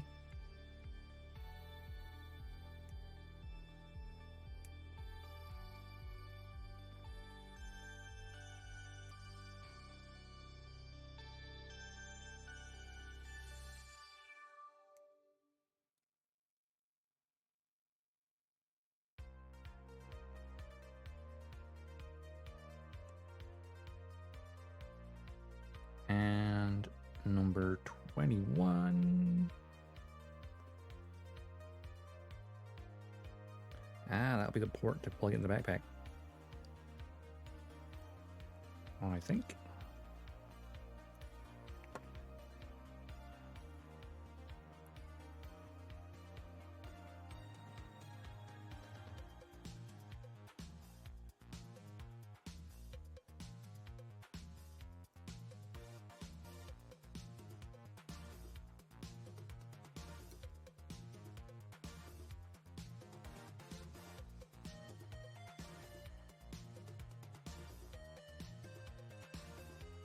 Boom, boom, boom, boom.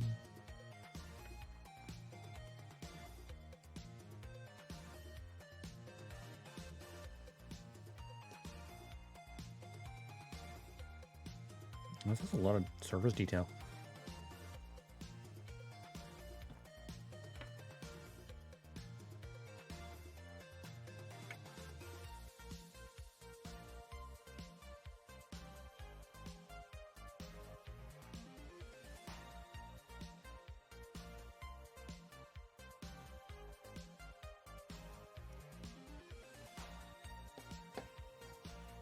All right.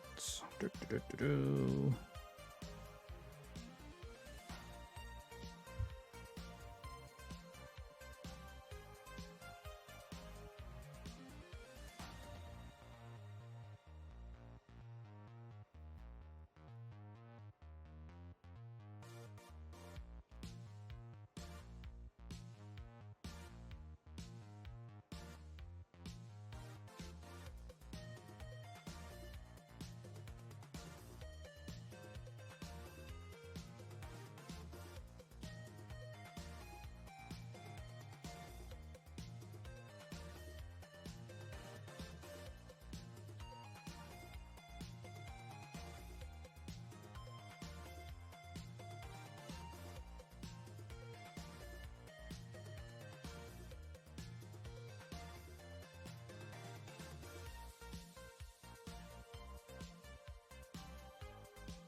Think what else there is. Okay. Gundam wise, there's not much. I mean, I suppose there is the Meta Quest experience thing, Silver Phantom, which I'll have to miss that because hey, I don't have a ear headset, so yay. The Requiem for Vengeance is coming this month. I think I'll watch that, see how that turned out. I mean, the first 4 minutes they had a footage come out. That was actually all right.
always like frustrating when they put gates on top of res detail. I'm like,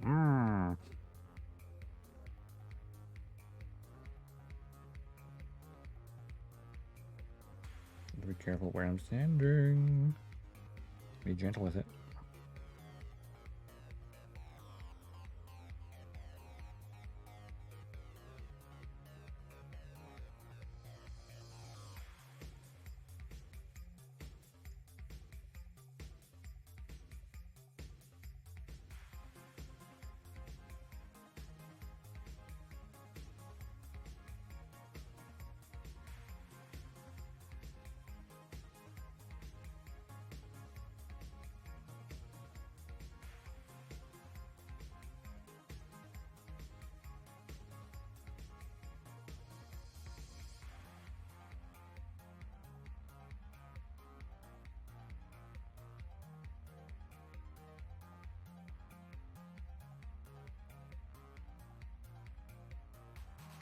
Okay, so let's see. This piece goes into this bit, and then this bit goes which way around. Is there a specific up and down? No, just specific left and right. Well, specific angle. Otherwise, it's yeah, same all of our way around.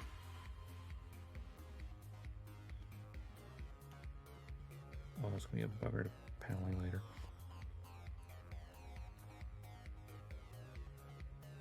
Not bad looking thruster.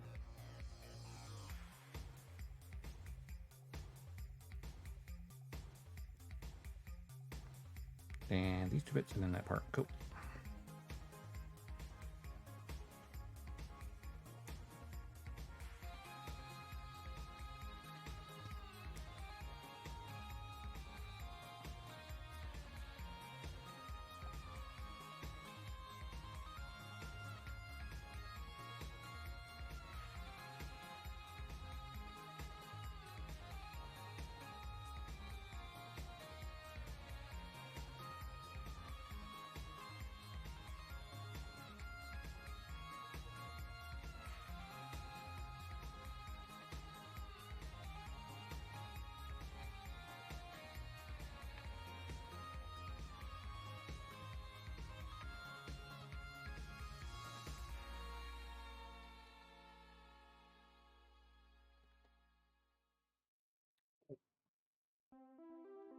Hey, thank you, Automod. It's catching the people.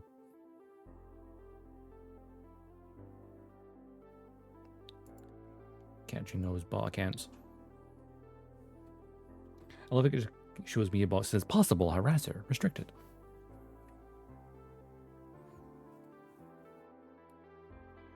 And it's like maybe not a harasser, but spammer. So many bots lately. Yeah, but I'm glad the Automod is finally detecting it and like keeps it hidden, so it's not appearing chat. It's not appearing in chat. It's not appearing on my screen, and because obviously I have the chat there. It's kind of irritating when I delete a message in the chat, but it still sits there and like, ah, great. But the fact it's auto modding it, restricting it, saying, hey, this is here. Should I allow it or not? I'm like, nope, delete it. It's like, no, I do not want to buy viewers. I am not a fucking idiot.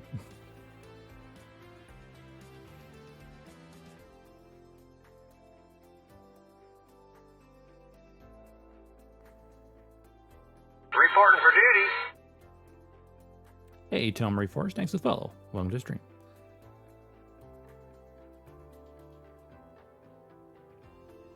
Yeah, I guess the Twitch mod's gotten better, so that's good. I remember when I was still new to streaming, and way back when I played Mass Effect Andromeda, I was playing through that before the Legendary Edition came out, and I just got bot spammed of like 100 bots that I just, yeah, ended up just rage quitting my own stream because it upset me that much. They just launched a Gundam tabletop card game? Oh, I didn't know they were doing that. Cool. Another thing to sink money into. I've not really touched tabletop card games since probably collecting Pokemon cards in primary school. And being swindled out of some things. I didn't know people had fake cards. I trusted them.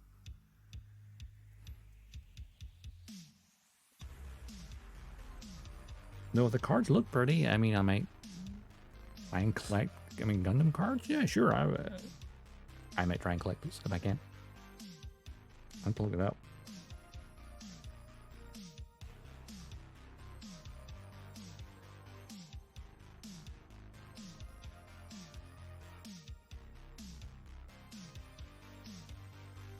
Cards are gorgeous, especially the holos. They have texture in it. Oh, really? I need to look them up. Yeah, I vaguely remember having a Dark Charizard as a kid, and I had no clue how rare that was, and someone traded it for something. And I could trade it for like a Rhydon, which turned out to be a fake shiny, because it was a sticker. Didn't know any better.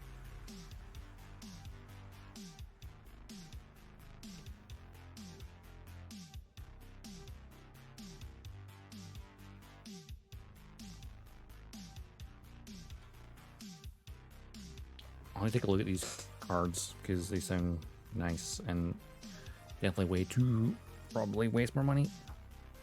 Hey, at least they take up less space than Gunpla.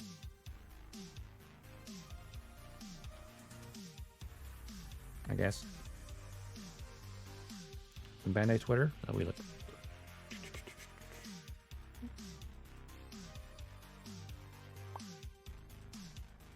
Let's see. Bandai, where is it? Bandai. Oop. Bandai.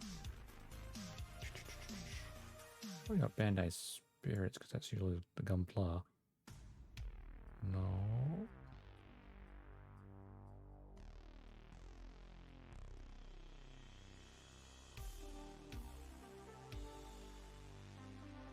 Under Premium Bandai. Ah, okay.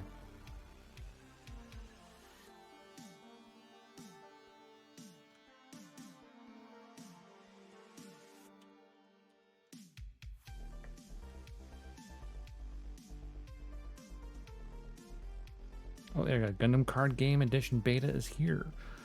Leading up to its full release in 2025 comes the Gundam Card Game Edition Beta.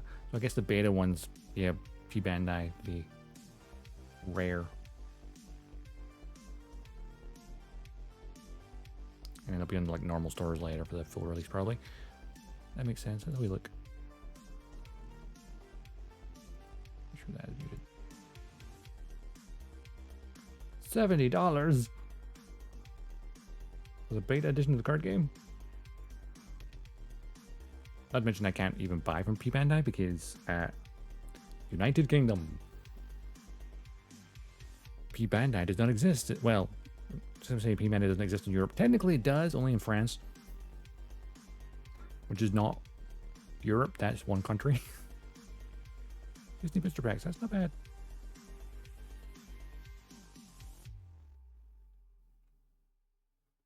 Yeah, there'll probably be. I imagine maybe some of the UK complex suppliers might try and get these. If I know the people at Gunpla UK well enough, I feel they'll try and get these for sure.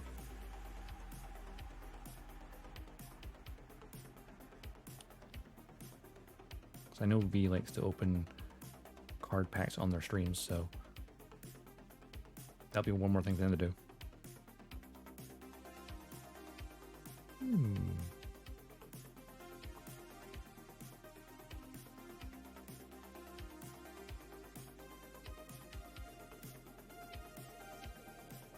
I'm gonna retweet that.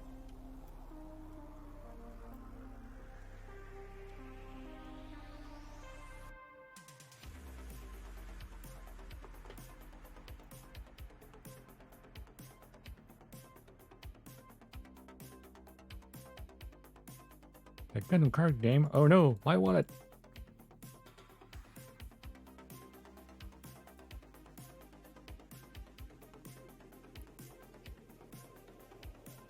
There you go. Just retweet that because that's interesting.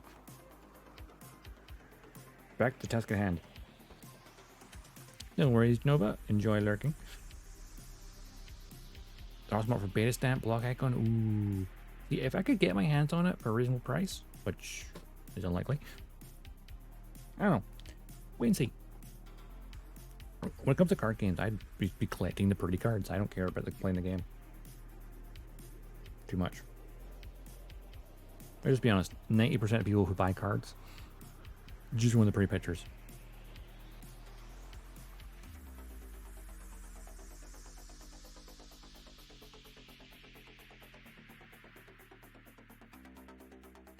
Literally you? Yep.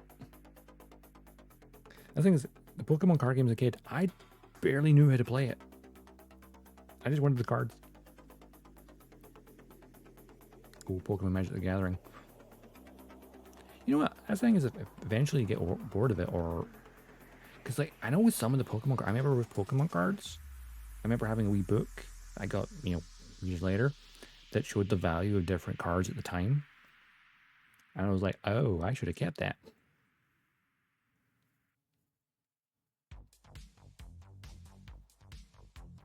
Because some cards are like ridiculously expensive, and it's because of the rarity of them. It's crazy.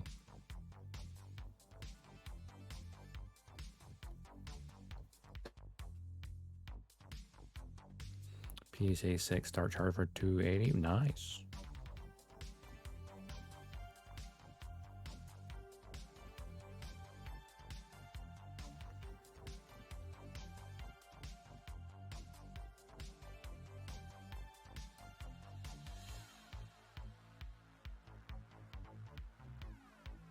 Let's keep these last pots ready to go. So this plugs on the top of here. There we go.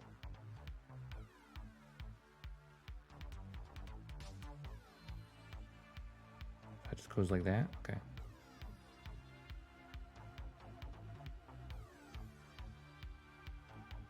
Seems somewhat pointless. Okay.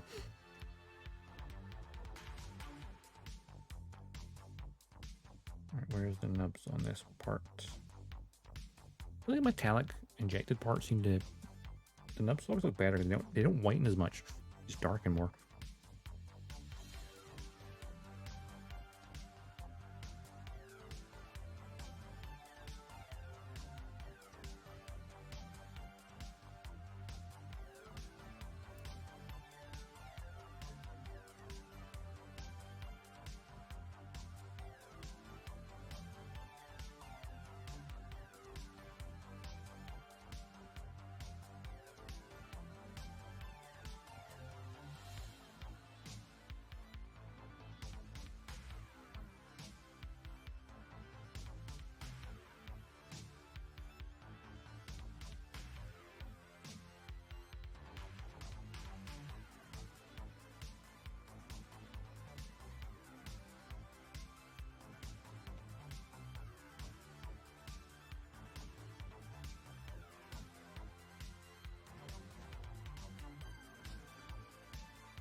Now, is there a specific direction this part goes?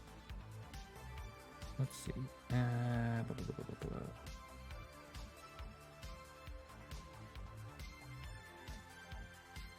Ah, I see. Well, let's make that nub the lower part. It's less visible.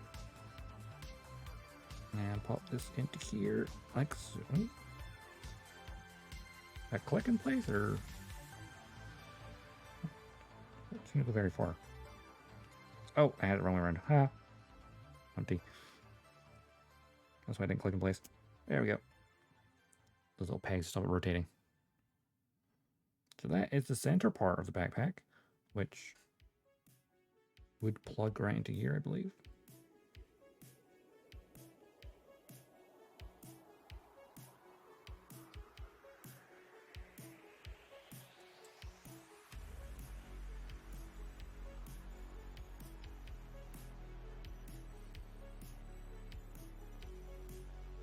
Yeah, plug in like that.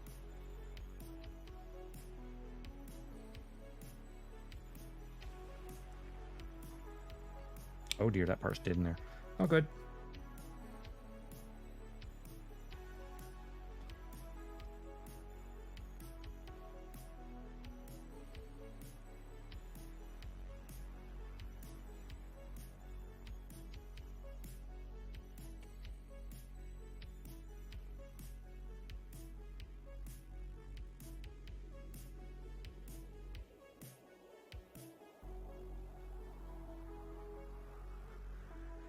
Well, that's fine. I mean,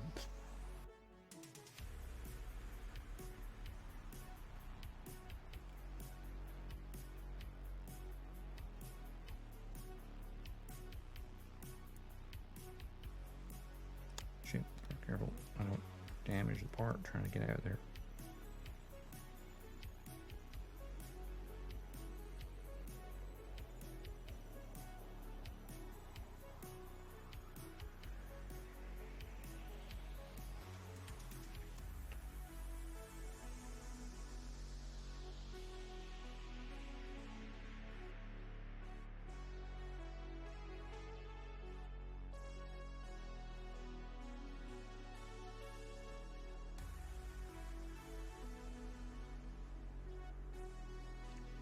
In case I've done something wrong, we have to check this on the other page.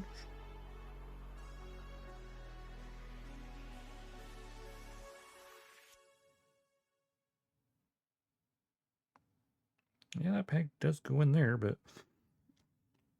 Well, I can say for one, the peg that holds the whole thing on is very secure to the mobile suit. Not so much to the, everything else.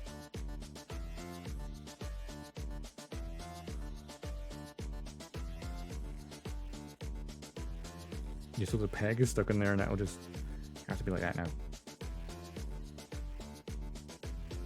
Oopsie.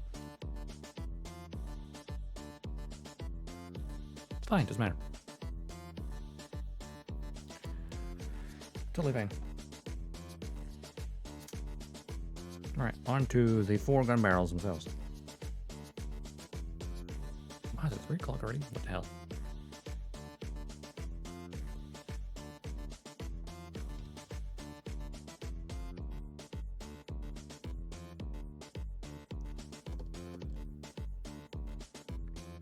So that's like 1, 2, 3, 4, 5, 6 parts per gun barrel? Yes.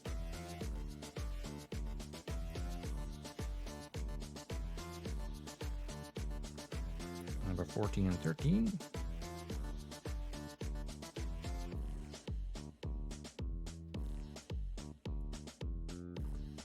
I'm not liking that tune very much.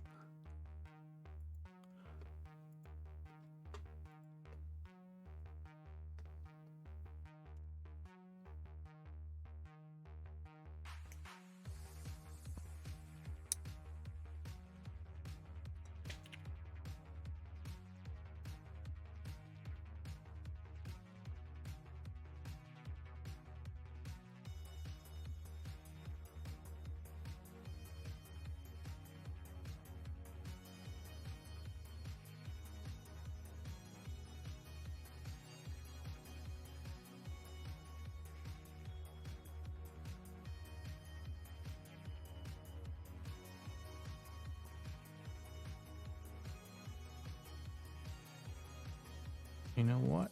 I think I'll get all the parts off of this first runner to do 2 of them, and then the other 2 are going to be the other runner. So it saves me doing all 4 in one go. I just need to rinse and repeat a bit.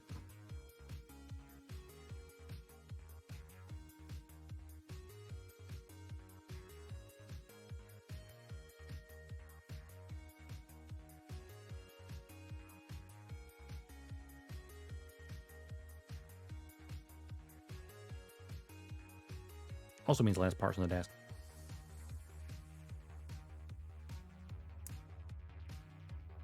I do 2 at a time rather than 4 at a time. And it's number 980 as well for the thruster bit. Oh yeah, that's the in there. That's the optional, or the double peg for a standard backpack, rather than the single peg, which was now stuck in the strike.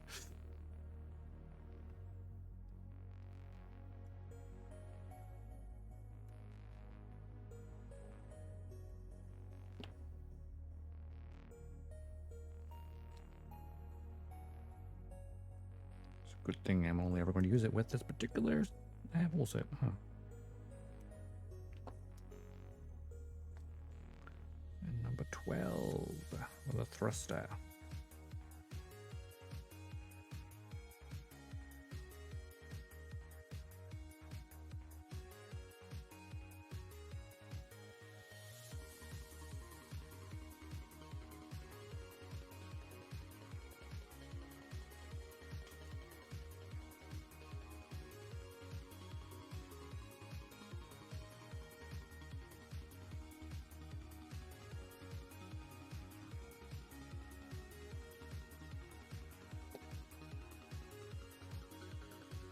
So number 18 here. What are the doors?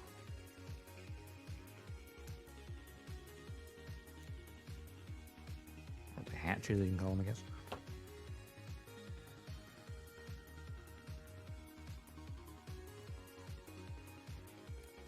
This will be all the parts for the first two gun barrels. Yep. Cool.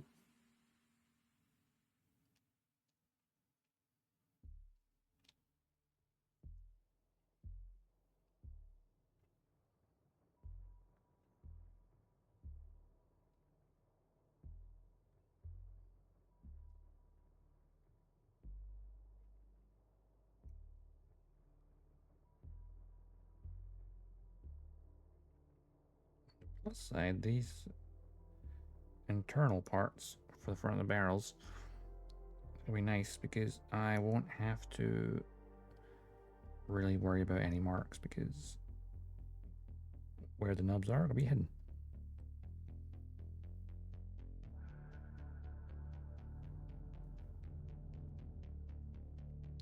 So easy peasy.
I'm going as flat as it should be.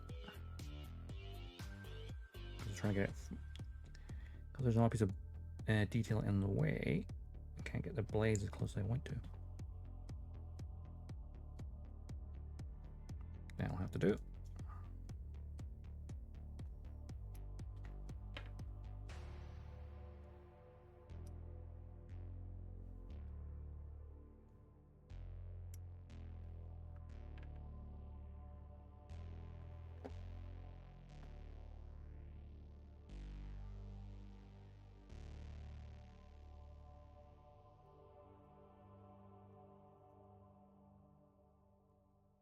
Ooh, wow, another bot. A likely ban invader, apparently.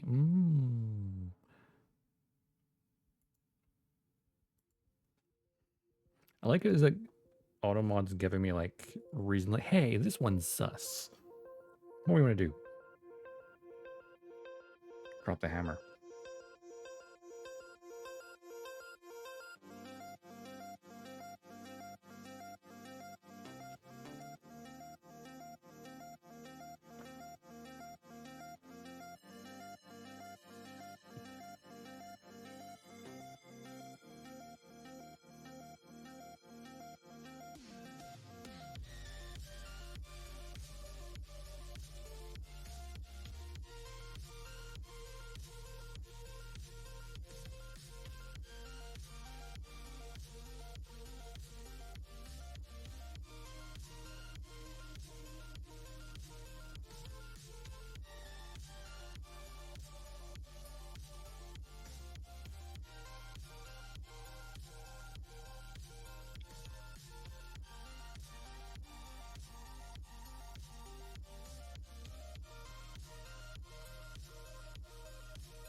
Right, and which that's at the top.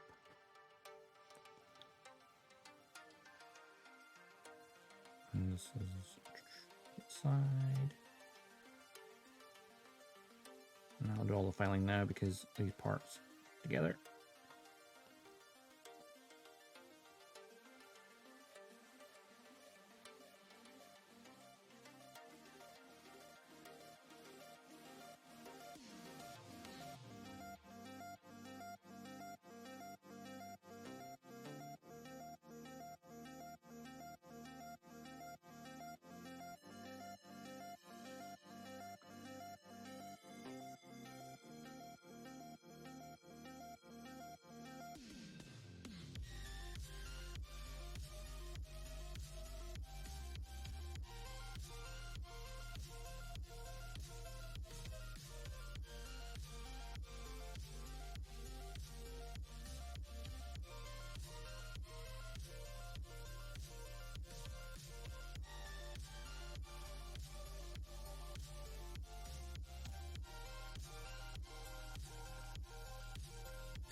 The underside.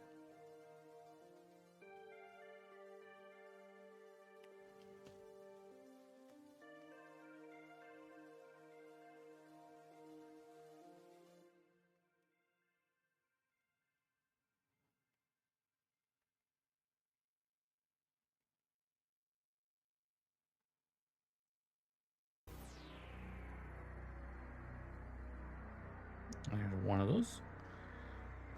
We get the other parts afterwards.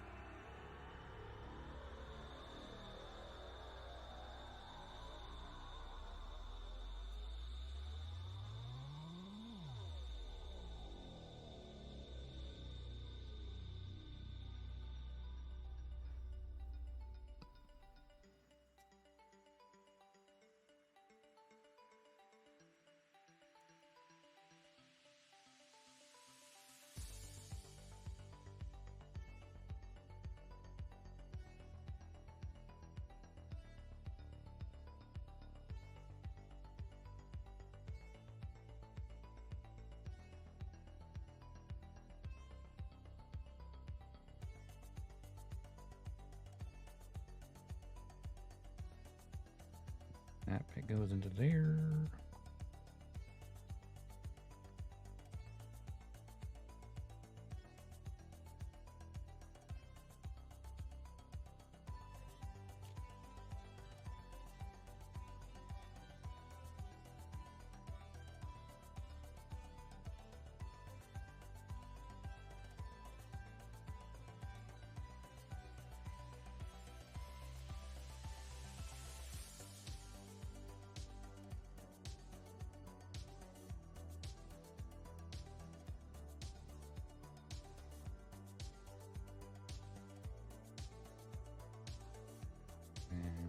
together. So I can file that together.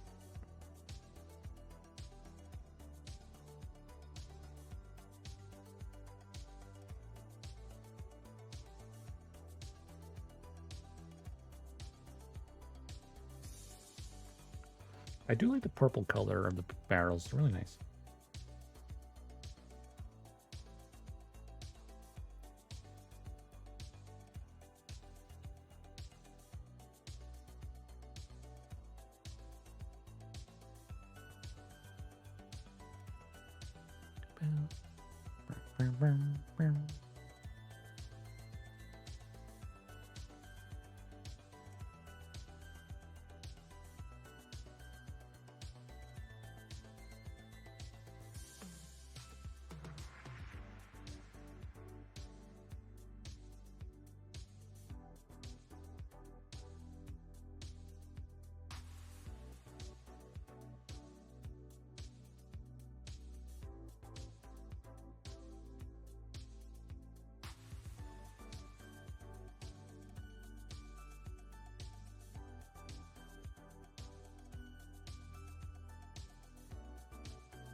Here we go, the second barrel. Get the front hatches. I think I've heard though, apparently, yeah, in the hatch there's still a little keg hole. Apparently it used to be, like the old version, it had like a piston or something. So when you docked it there, like a piston. So they kept the same doors but changed the pod slightly. Apparently.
It's actually snipped clean. There we go.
So that's actually where this attaches to. That makes sense.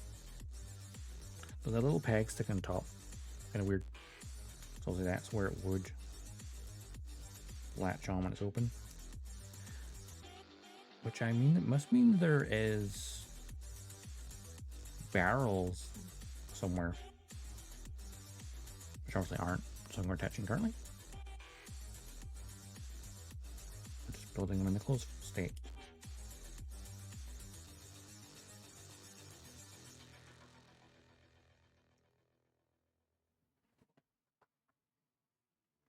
Of course, once we finish these 2 barrels, we have another 2 barrels.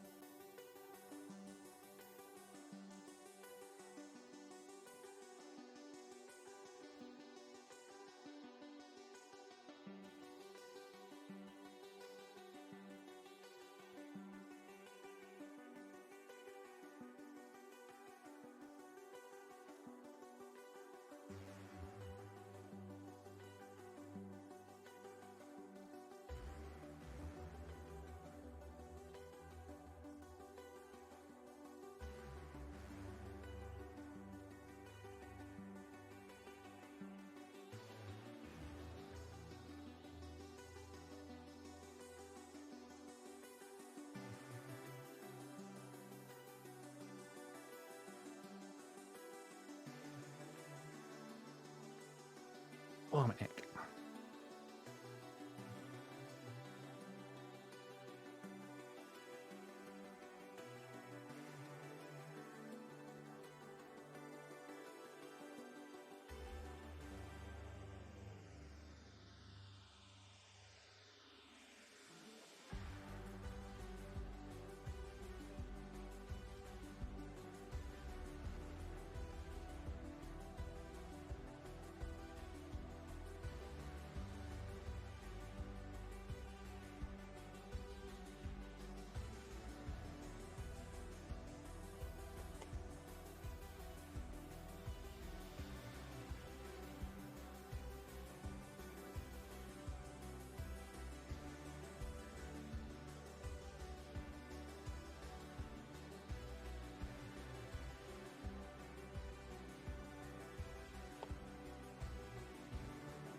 A thought there, right? So, also October, spooky season. Has there been any mech games that are horror themed? I can't really think of any.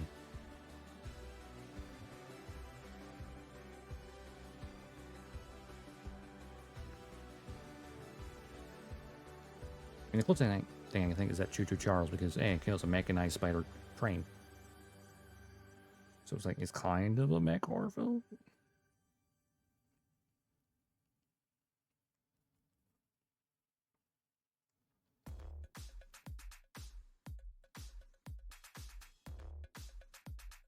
Sure, just need a game where you're running away from a giant robot.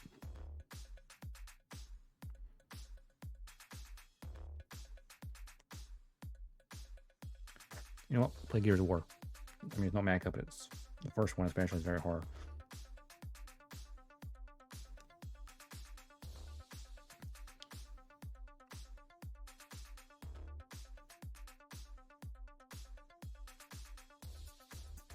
I might check Steam later, just like search mech and then horror in the same and see what happens.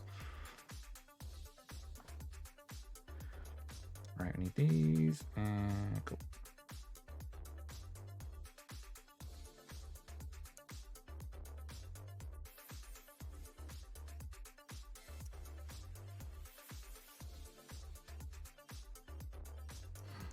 Also just realizing it, Requiem for Vengeance, right, really paints the Gundam as like this terrifying force, right? I see now why they wait till October for it.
this bit is good to go.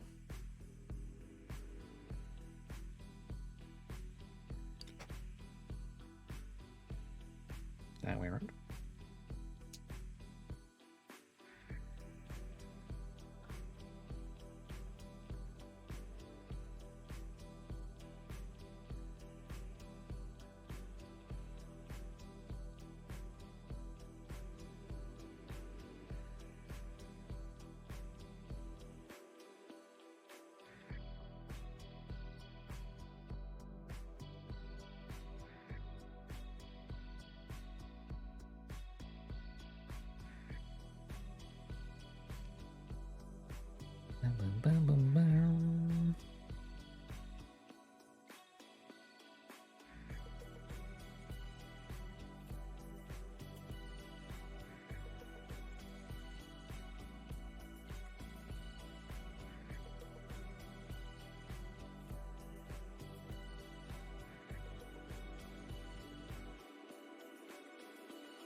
And then this goes on to here.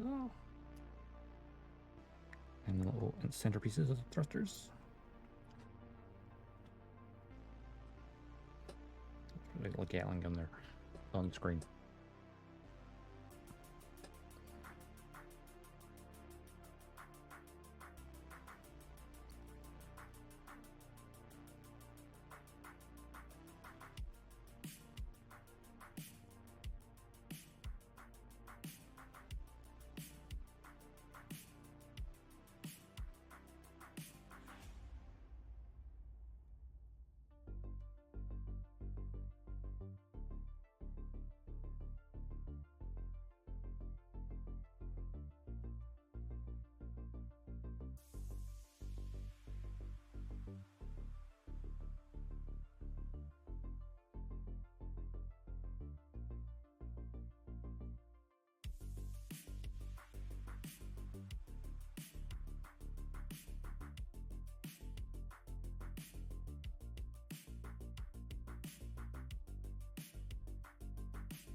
Okay, and then I pop this in, and that gives me one of the barrels.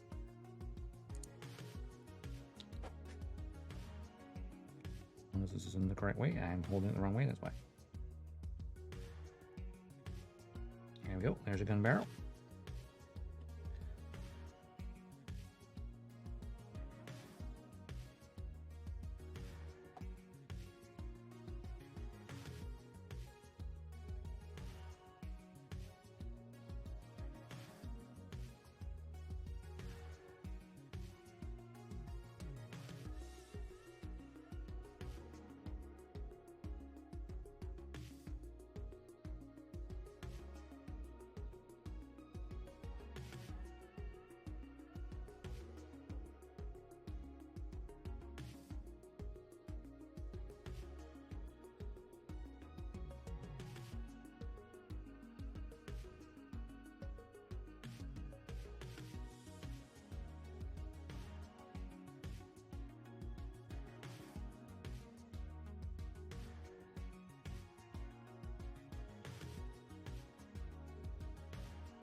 The other side. And once I attach this, we have another 2 barrels to go.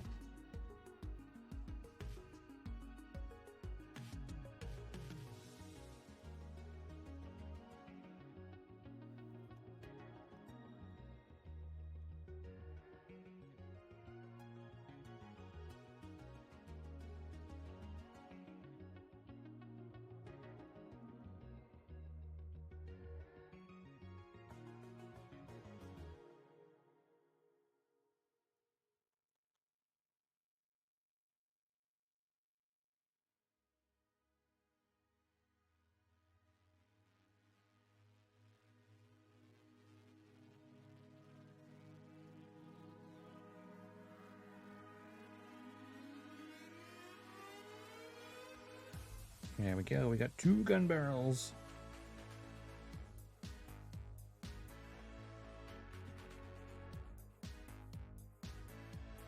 We got 2 of them. Center bit, which obviously is not a gun barrel, it's just the main thruster. Then 2 barrels. There are the other 2 barrels. I'm gonna stretch first though. Ah.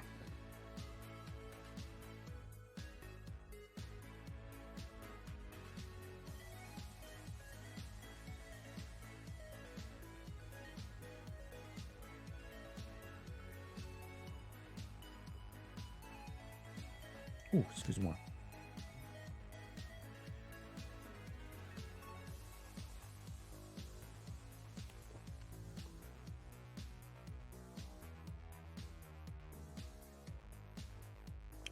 Right. Let's get off these other barrels.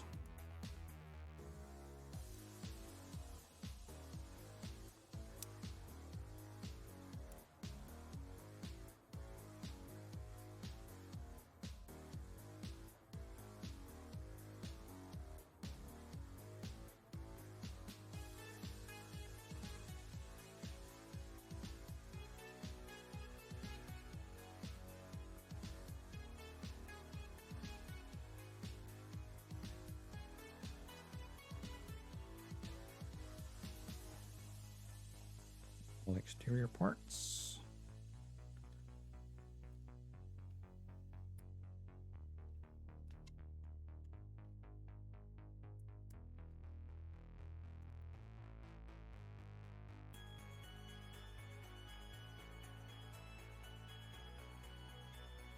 Hatches.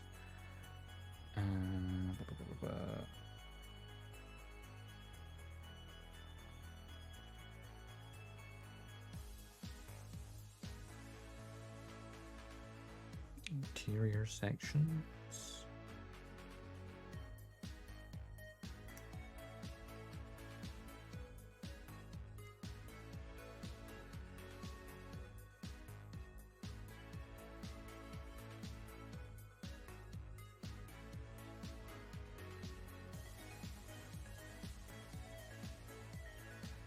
Main thruster area. And then finally an inset of the thruster.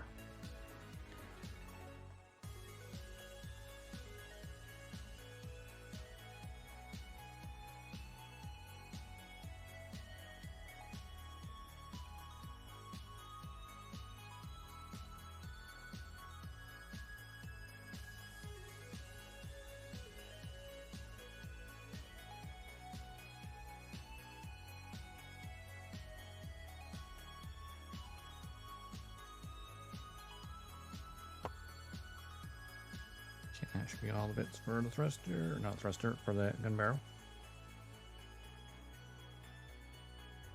I wonder if these bits here, because there's two of them. I'm assuming that might be the actual barrels.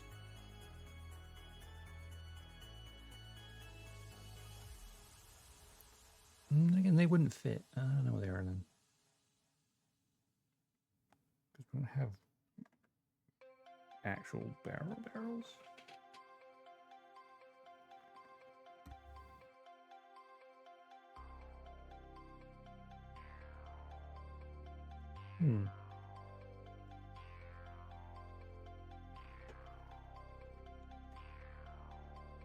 I suppose the gun barrels. Oh, I suppose on the actual animation, these little bits there would poke out. So I guess there is no barrel.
Rinse and repeat. But we literally just did.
If the construction of the back gun barrels is, fairly simple. Actually, there's a thought. Did they ever make a master grade version of the gun barrels? I don't recall ever seeing it, other than high grade.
That there.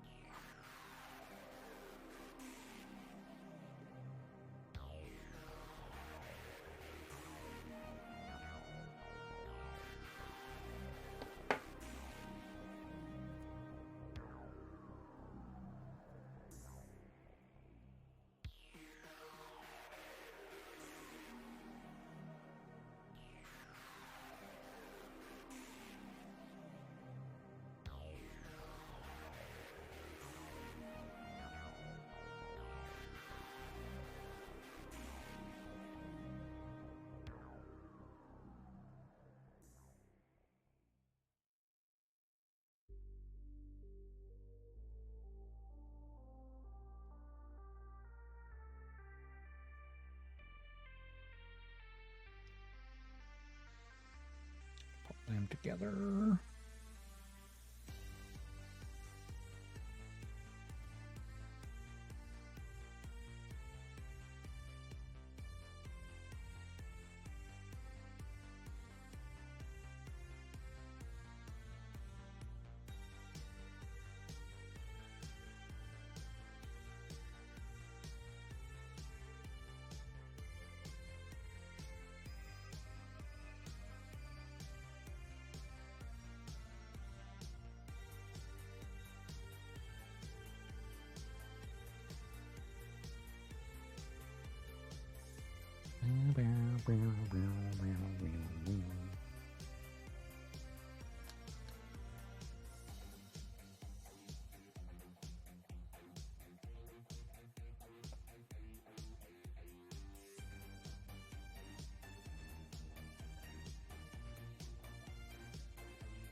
Oh, hand cramp. Ah.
Okie dokie. And now for the hatches.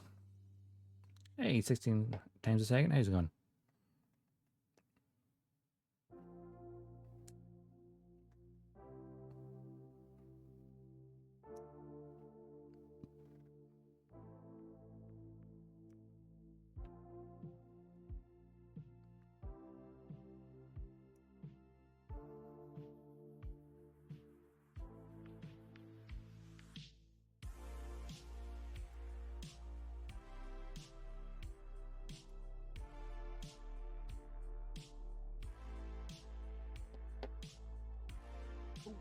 Just my headset. I think it's sliding a little bit.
Here's the hatch for that side.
Now for some thrusters.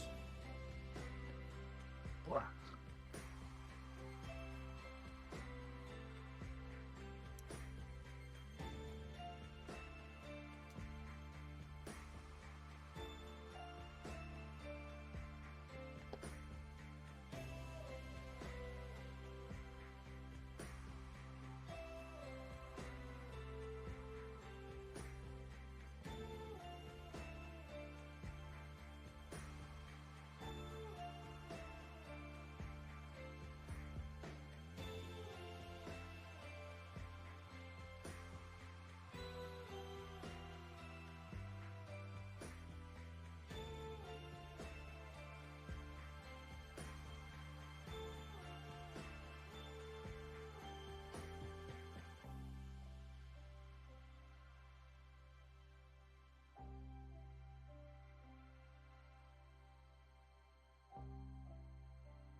Blah.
And that goes on to there. Now if it'll say open. Go ahead and even trim the nubs off of this one.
It doesn't sound like an instrumental.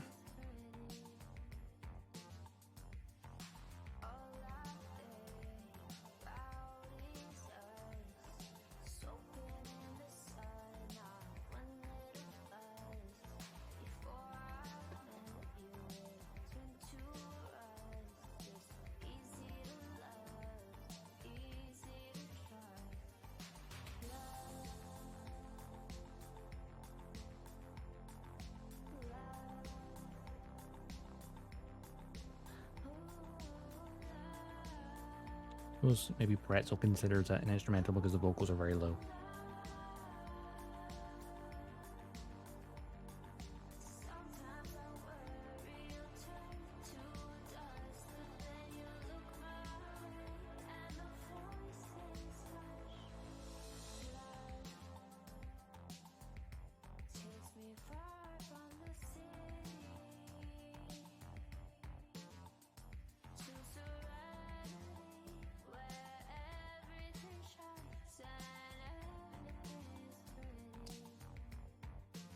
Right, just these little center bits, and then that is all 4 gun barrels.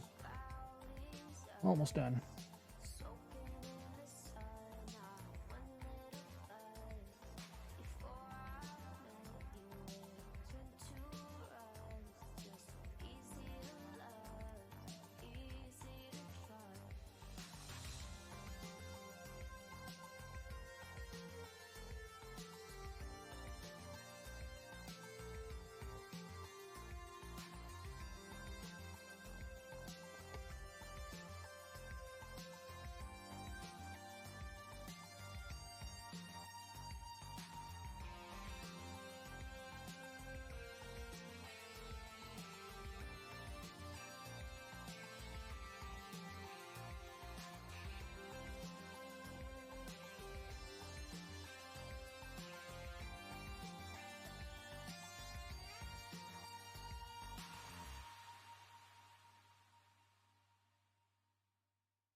Alright, this goes in.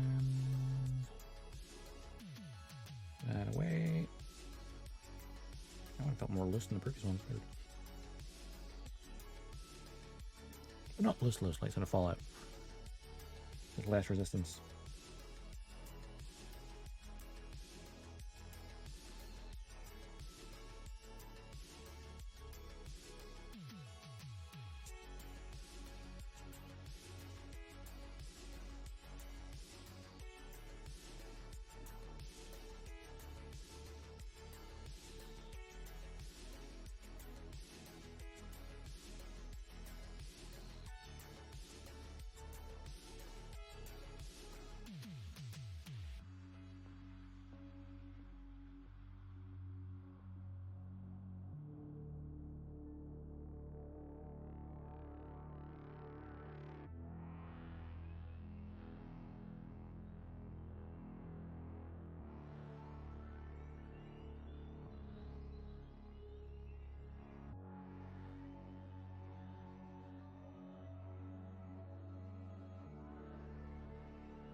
Blast thruster. In we go. There we go. We got 4 gun barrels.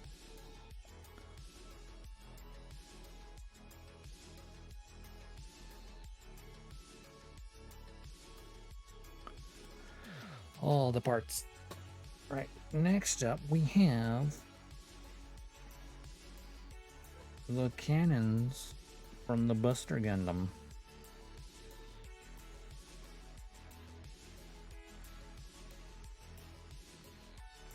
Which means these runners are from 2003.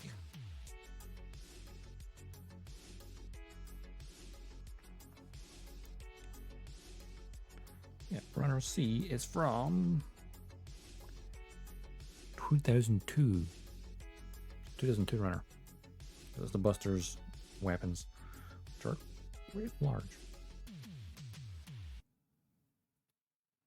This will be the oldest runner I think I've ever used. I haven't actually built the... Yeah, because the Master Grade Strike, its base was from 2003. The rest of it was the modern one. I like how there's actually the backpack from the Buster as well in this runner.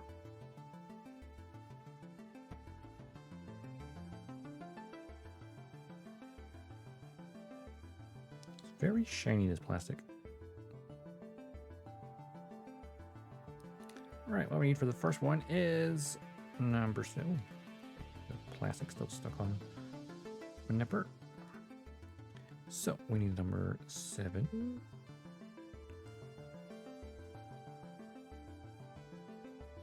Oh, that runner's a lot tougher to cut through. Oh, this is because this is ABS, isn't it? Yep, this is ABS. And not polystyrene. Number 7. Number 6.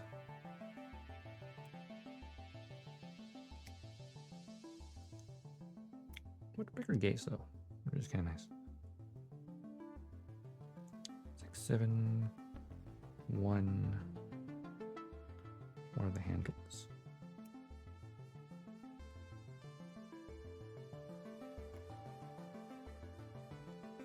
And 5. Oh, there it is. Ah, that's the handles. Got it. Primary and secondary.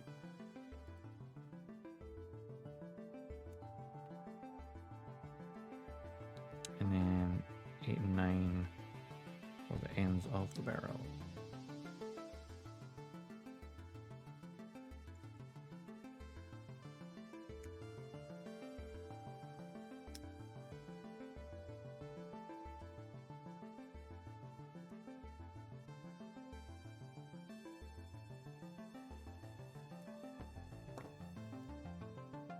There you go, that's one gun.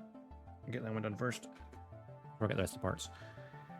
Because these will need more cleanup because it's an older, well, it's an older runner plus its ABS parts. So they may not cut as cleanly. We shall see.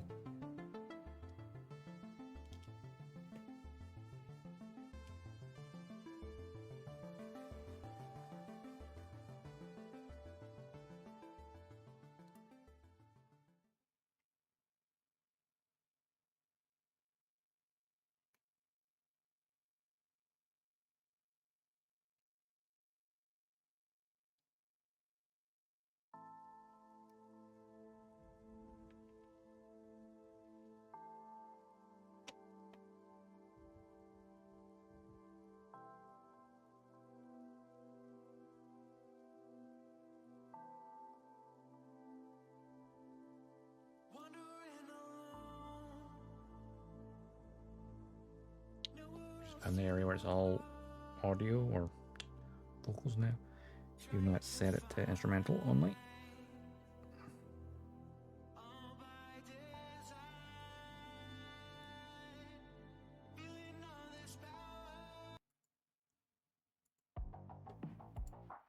Just get past the ones with vocals.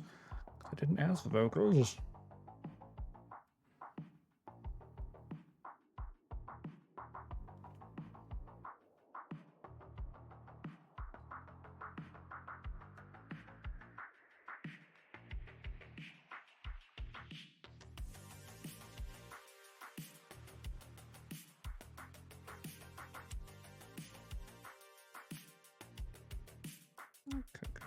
wider, but it wasn't terrible.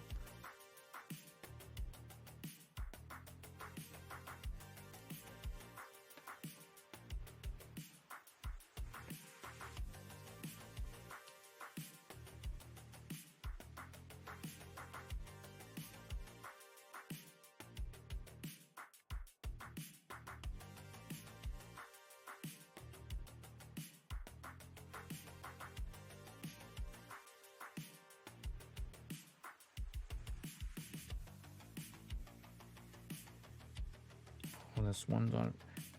Bandai, I need to ask a question here. Why did you put the gate on the round part and not on the solid piece right behind it? I know this is probably talking to a designer from 20 years ago. But why put the gate here and not on here? Nice flat surface would have made more sense, right? Bizarre placement of the gate.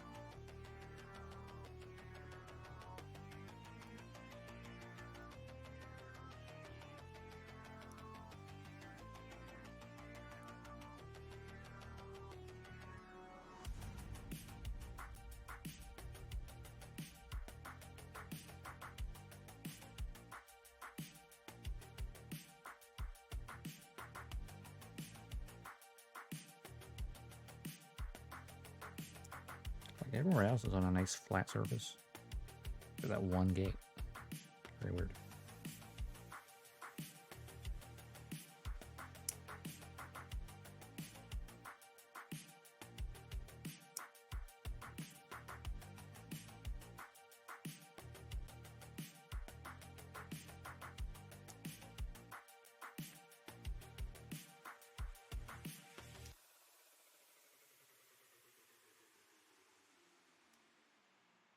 Coming off nice and clean now. Right, so there, and try to figure something out quickly. I see, like on this side, it's on the little flat piece, but this, instead of having it there, it's a bit on the there. It's really weird. It'll be easier to sand those together, maybe. Underside. Sand those separately.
How do I do?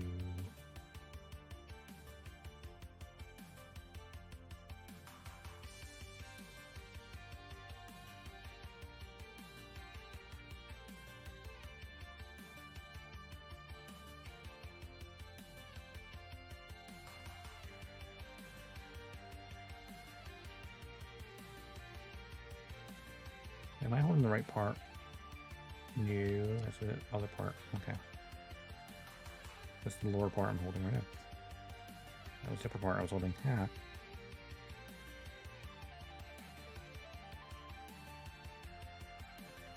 Silly me. Those thrusters are going well, yes. So we've got the main thruster. Oh, please, I have it by my head. So, funny thing with the main thruster, right? For the gun barrels. There is a piece that goes there, right? Slots in there and as a peg it comes out. Hey, Dungeon. And then it plugs into the back of the Gundam. It's stuck in the Gundam. So when I attach the backpack, I have to just plug it onto its own peg rather than plugging the peg into the Gundam. The connection to the Gundam is stronger than the connection to the backpack. Because I thought, I'll test it out, and then it's like, no, it's permanently stuck there now.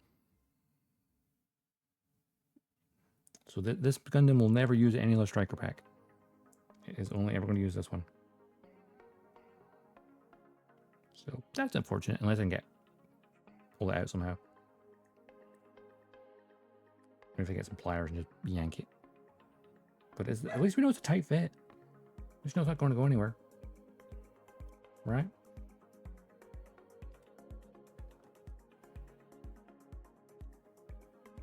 And of course we have the 4 gun barrels, which if I can pop off the front of one of these. Pop. And there we go. Hatch open.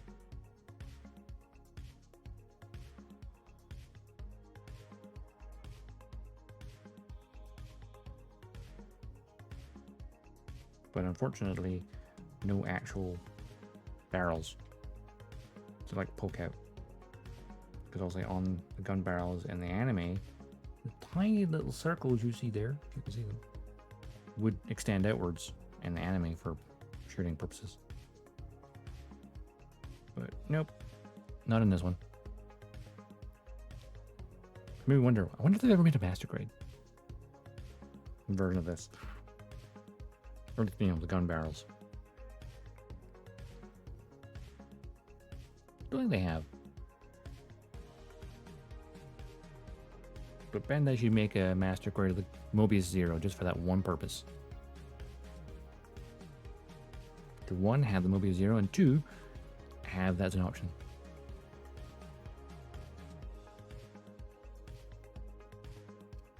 I think that'd be pretty cool. Be pretty good, I think.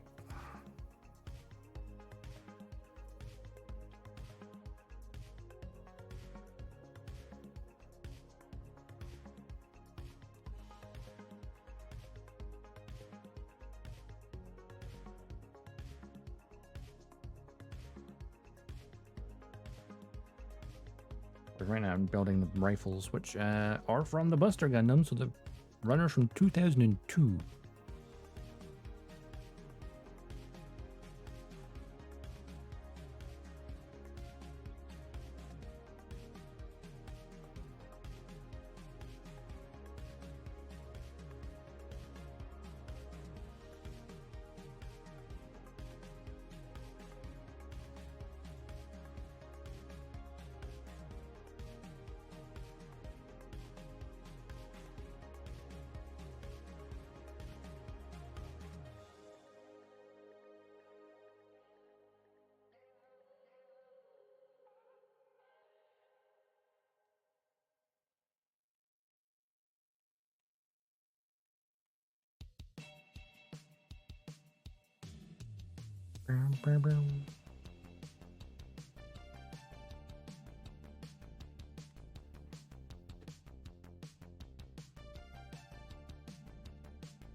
This song is called A Song Without Words.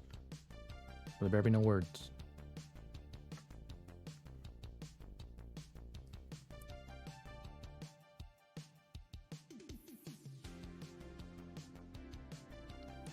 This is the forward handle. Pop into there. How well does that secure there? It has a little wiggle to it. Maybe have wiggle to it. Maybe that's solid in there. I guess when the top piece comes down, it will hold it in place. The secondary handle definitely has a pivot point. Or I suppose that's the primary. I don't know.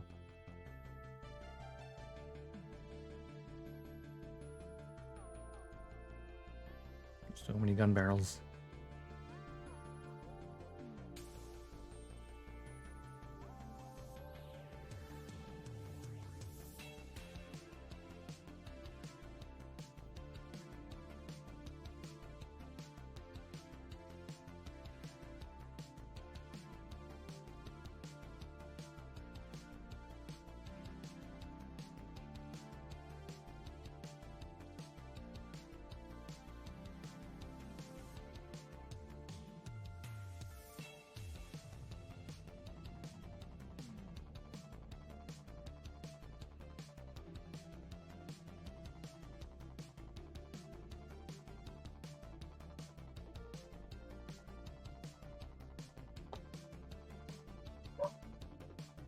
Doggo.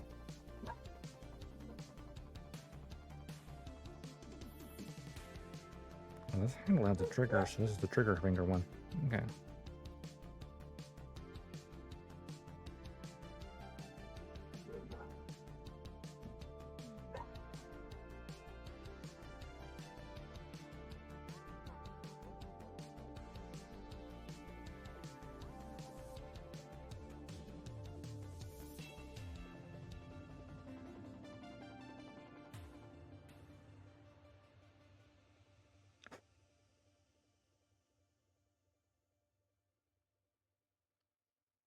I'll slot in the handle with the pivot point.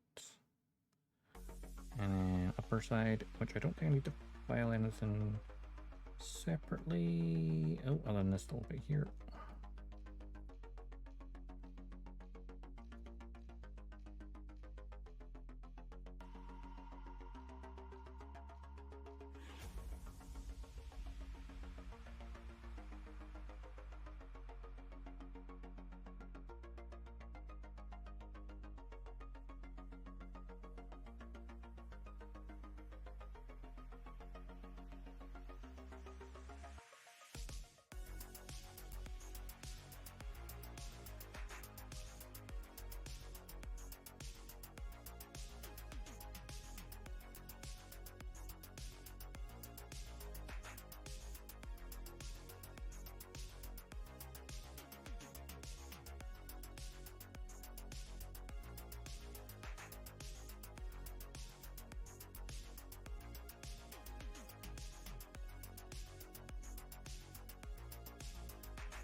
Realizing something, right?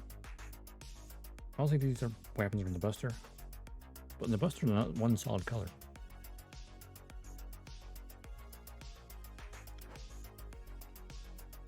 So when I get around to building my old high grade, I'm going to have to do some painting, I guess.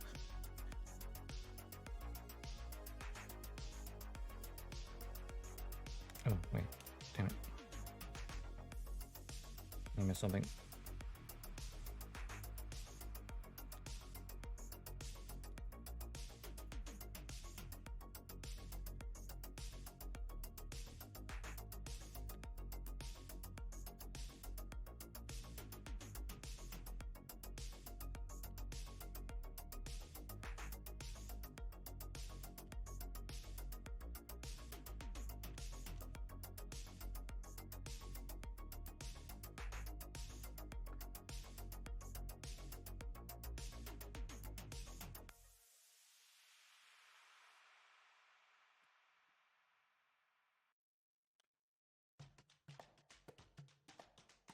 There we go.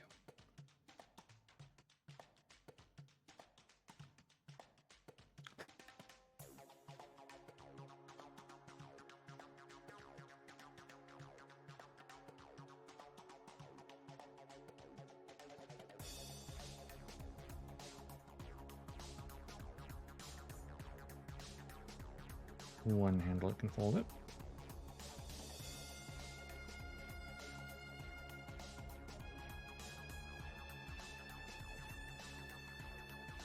There's a couple of little nub marks to take care of.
Okay, now we see the back of it and the barrel, and we're good to go.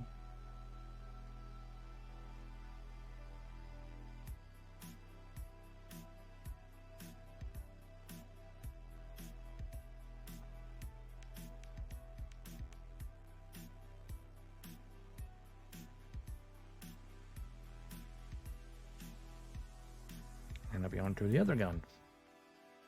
Oh, there's another bot that Automod has managed to catch. Good job, Automod.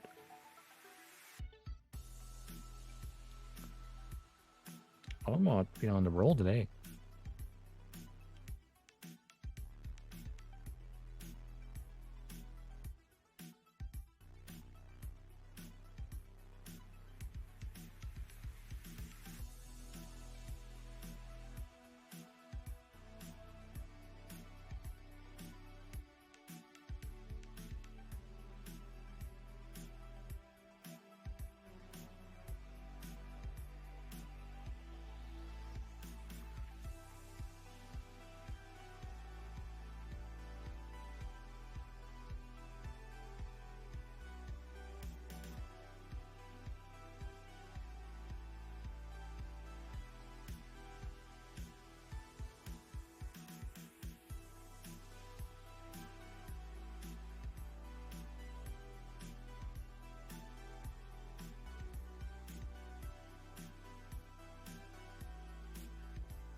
Goes that way around.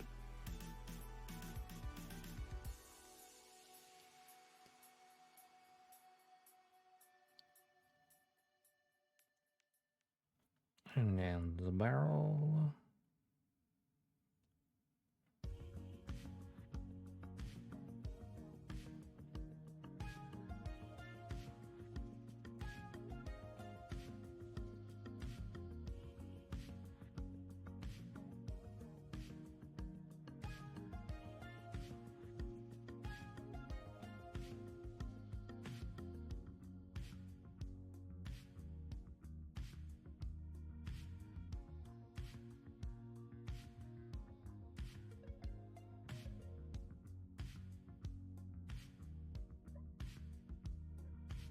Doggo.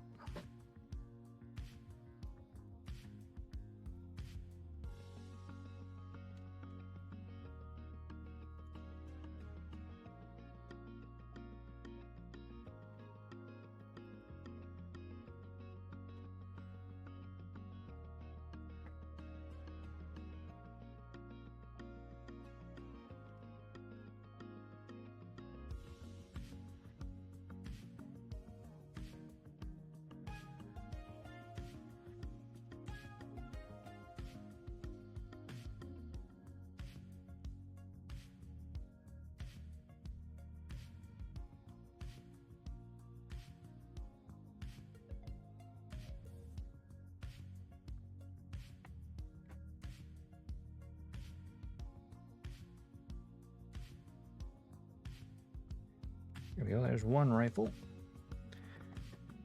Now for the other one. Oh, we stretch first out. Oh.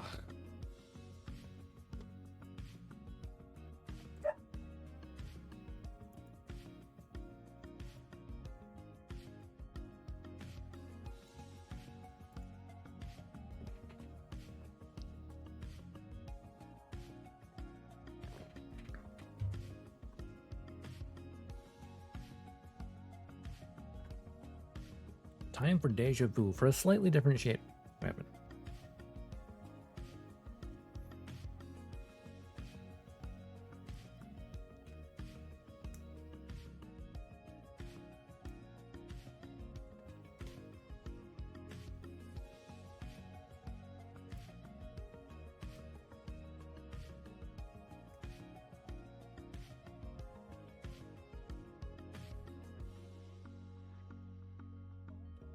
Same handles, which is nice and convenient.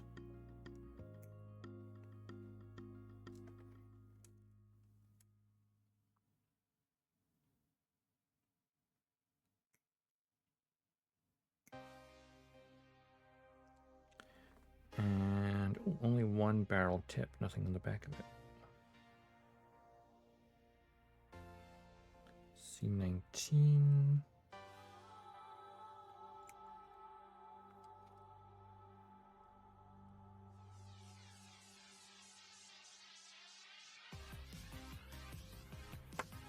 Oh yeah, because when the weapons join, they join via back to back.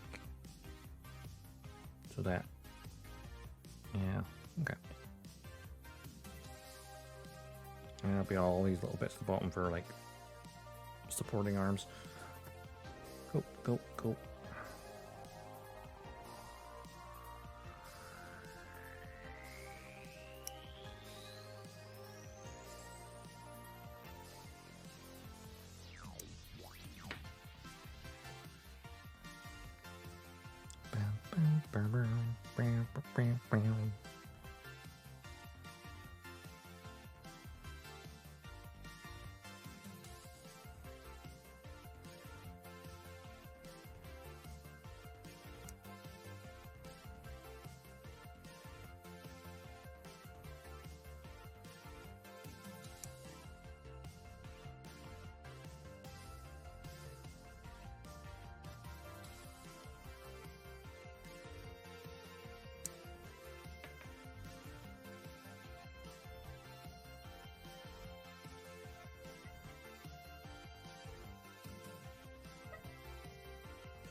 These parts are cutting off nice and cleanly.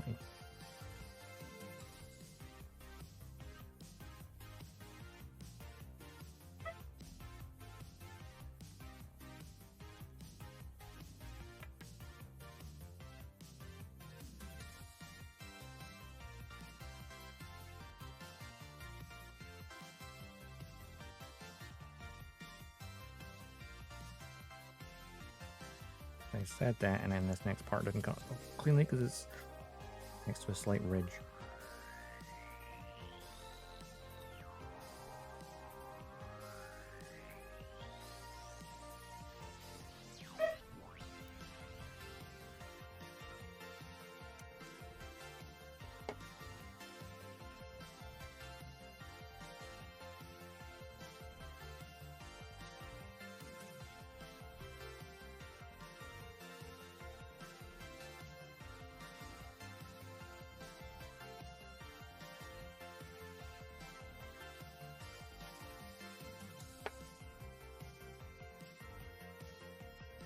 Alright.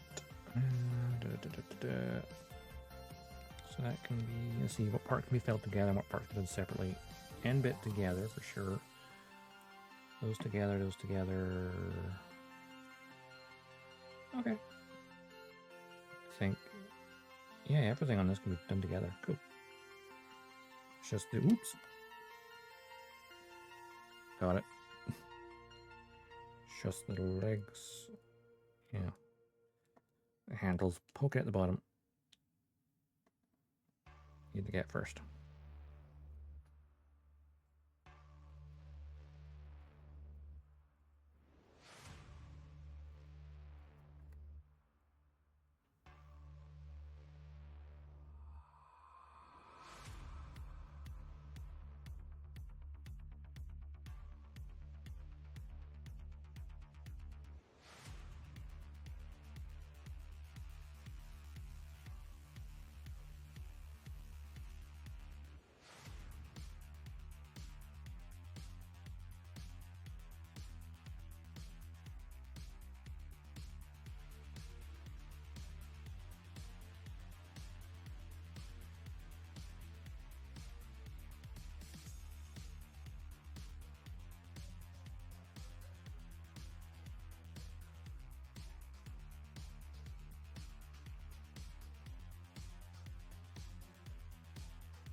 Luna barking at kitty cats again.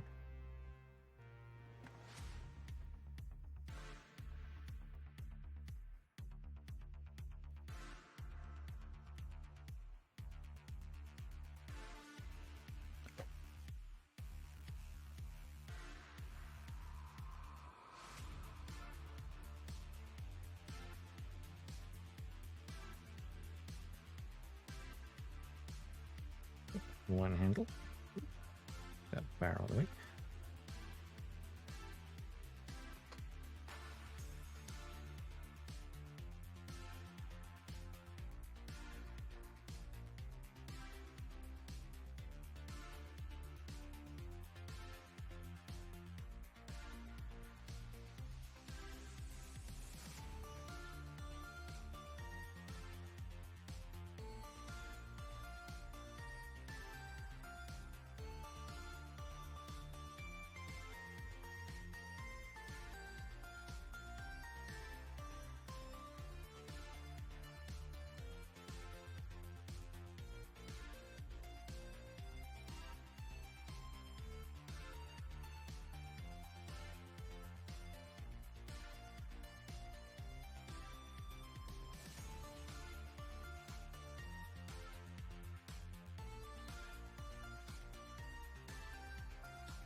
And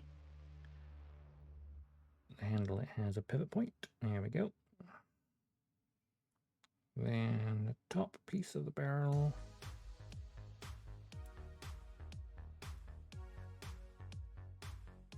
We're going to do most of the filing because... Oops. Bump the strike, it's fine.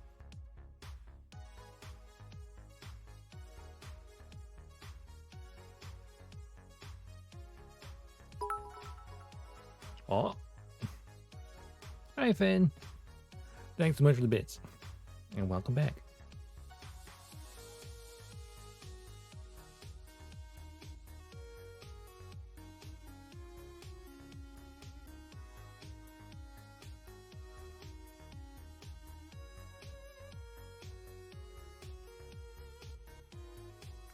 Yeah, I know. We got all the lovely gun barrels. Now we're just working on the main guns. They're from the Buster Gundam high grade from like 2002. It's funny. So like this is from 2023 for the entry grade. The gun barrel is technically a slightly remodeled version of an old one, but it's like now 2024 on the runners. And then this is from 2002. These old guns. But you know, considering they're 20 odd years old, they hold up pretty well. Completely color inaccurate to what would be on the original Buster Gundam, but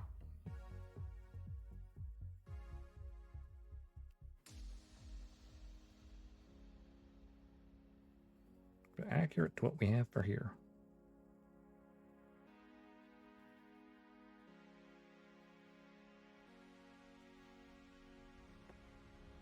Yep, still the Buster Gundam.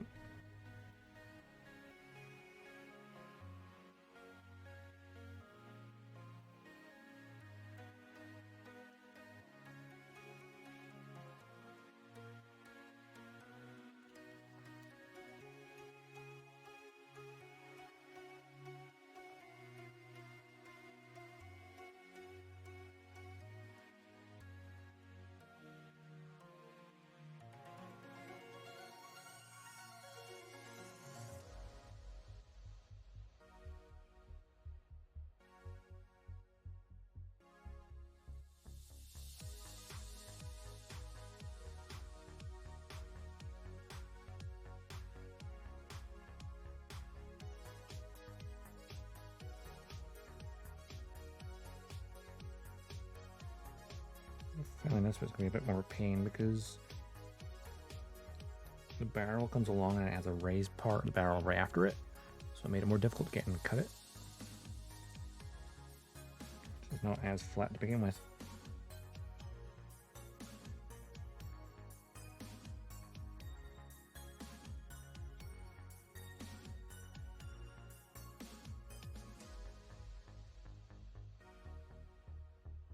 That being said, it's finally relatively well.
For all the nub.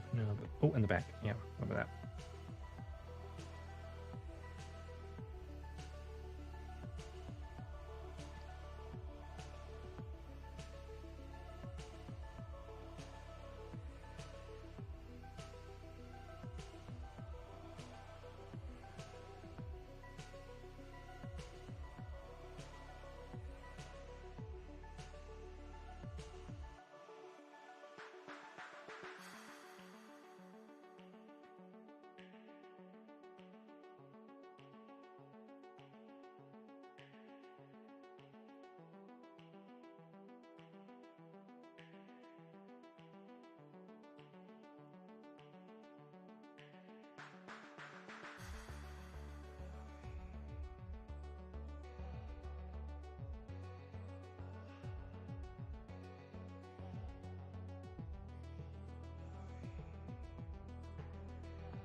Just need the knot, the barrel tip, which technique for making this easier to see if this is the right size.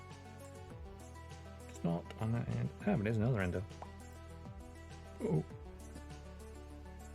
Maybe it isn't. The barrel rolled away.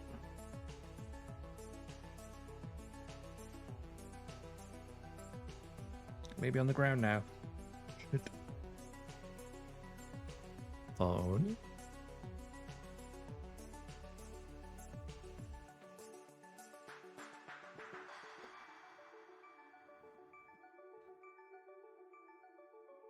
Oh, there it is. Haha, it was on my seat still. So it didn't bounce onto the floor, it just landed. It was like right in between my legs. This is why it's good to have a little tartan blanket on my chair. Is it catches parts.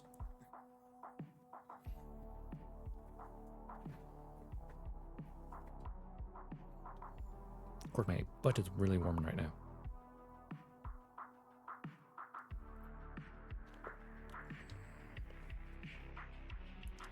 Yeah, the strat I was trying to do was plug it on the end of the beam saber, because sometimes with barrels they're the right size, this one's smaller, but I might be able to, use the tip of the beam saber to hold that while I send it.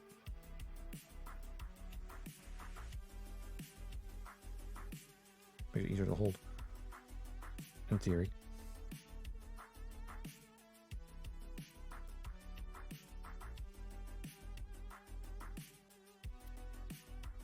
Or not. Doesn't go deep in. Doesn't go into it enough. Give me my tweezers. There we go. Tweezers work. Just need to hold it loosely enough.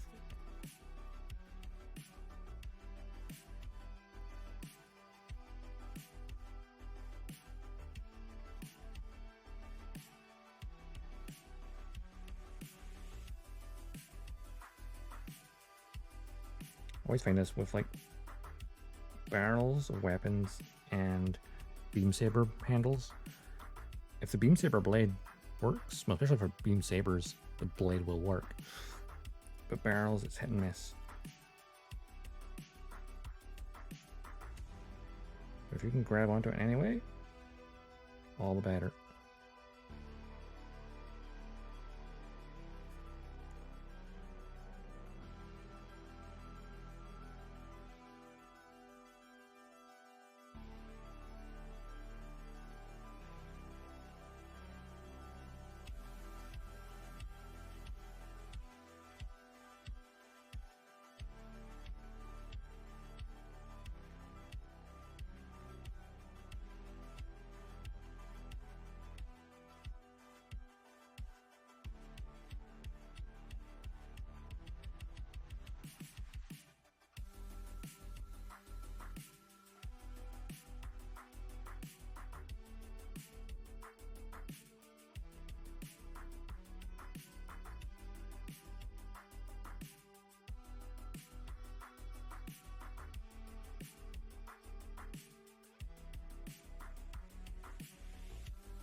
Okay, it's going to have to do for the barrel tip. Does it fit a specific way? It does.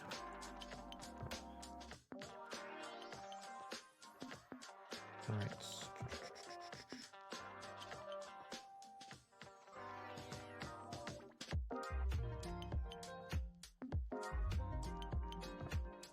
There we go.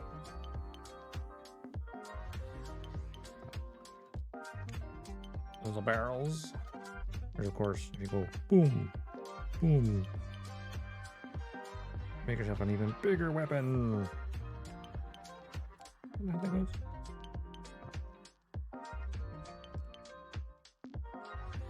Oh, and it was that way. Oh. The tip of the barrel that goes in it. Oh, yeah, the tip of the barrel was that way. You're wanting the big shotgun blast. doing it the other way. Get the precision weapon.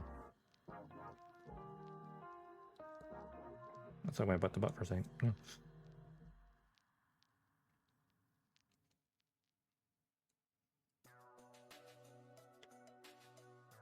Of course, these will be mounted on the backpack. For the gun barrel. I think it's just these support arms at the bottom, and then that might be it.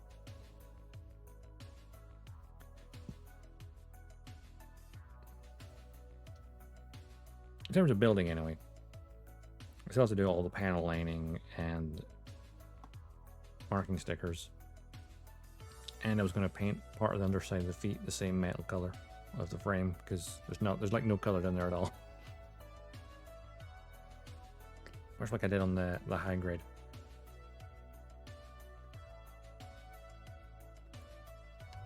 Just the middle of the foot where the thrusters are should be the color of the frame.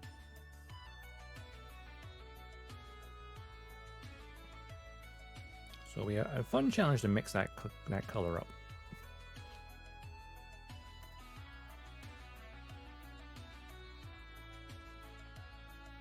All right. Sea Runner. We need number 2. I'll do one arm at a time so I don't get confused here.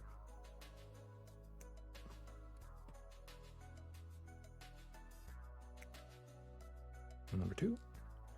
Number 16.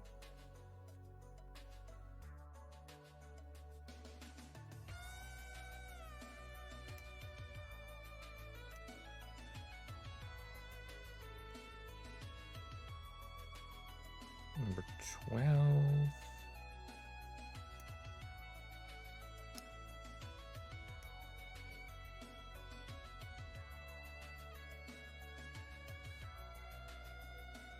Number 18.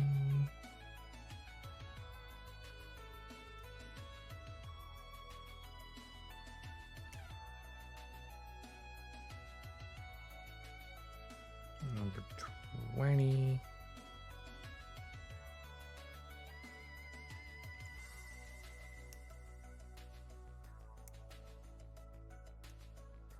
Close that assembly back up. And yeah, that's it. 1, 2, 3, 4, 5. Oh.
I'll go.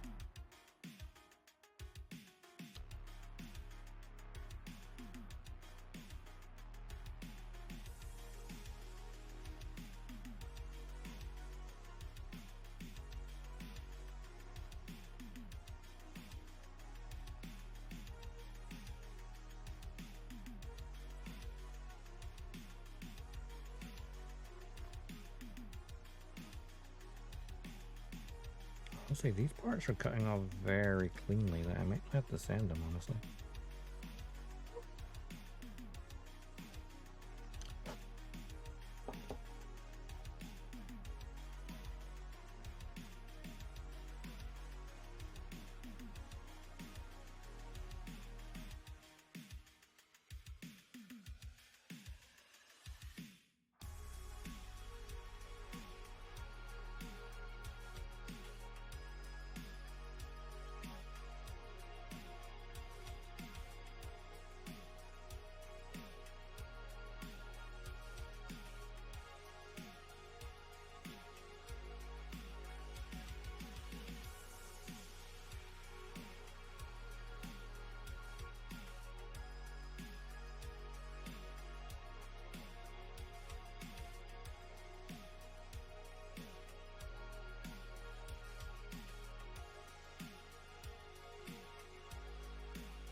We'll be back.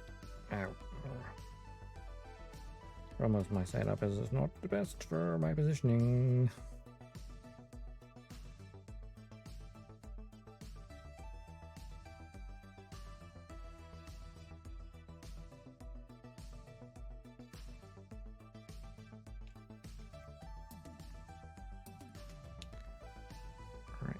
notches to the front, and then that toward the back.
Here, and this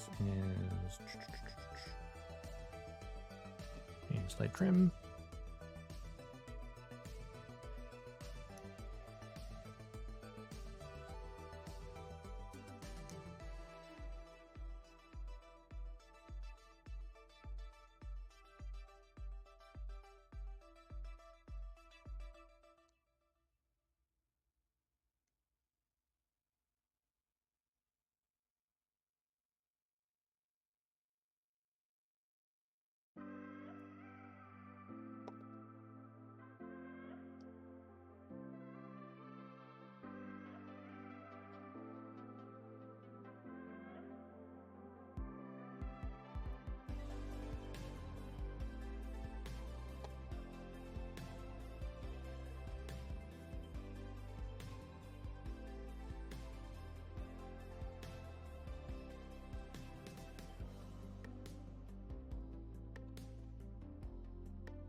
And that goes on to here.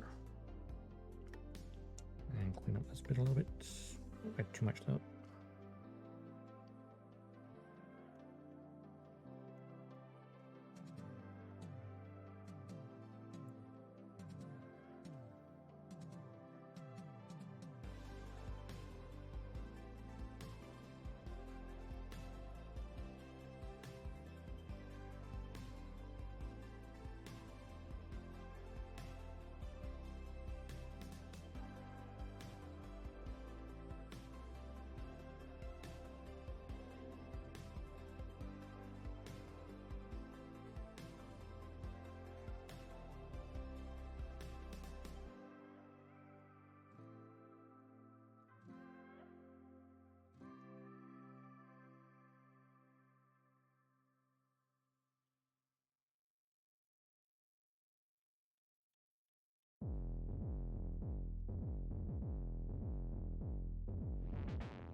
This one goes a little bit too hard before my vibes.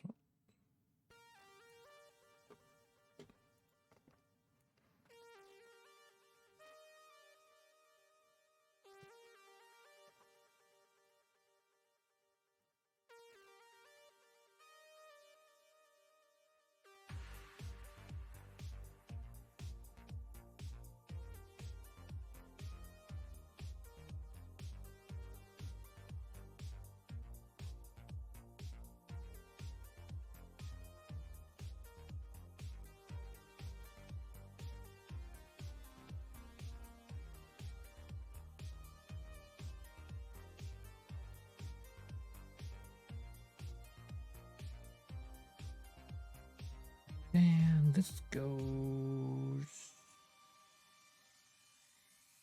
Oh, weird. It clicks onto here. There we go. There's one support arm.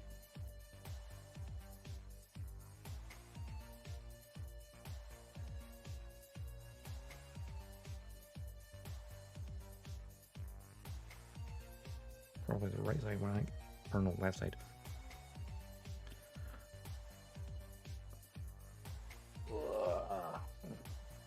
Realizing it, even once I've done this page, I'm pretty sure there's still like everything that holds it together, because there's nothing to attach these to yet. Oh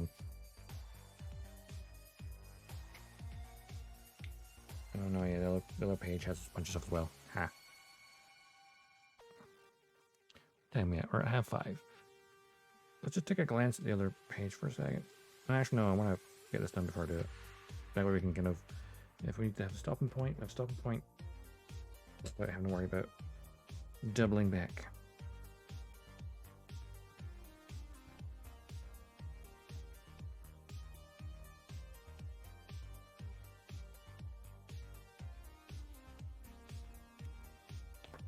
Number 15. Number 2.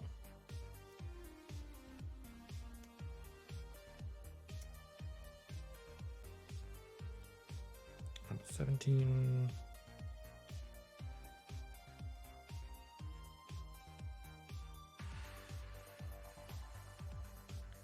13 and 21.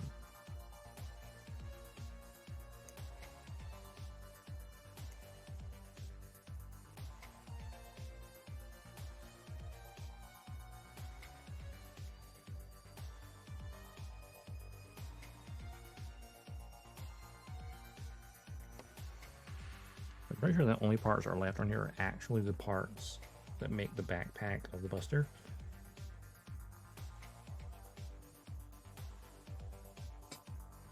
So that's essentially done. Because the backpack of the Buster will not be going on this.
a little ahead of myself there and patched that before I piled it.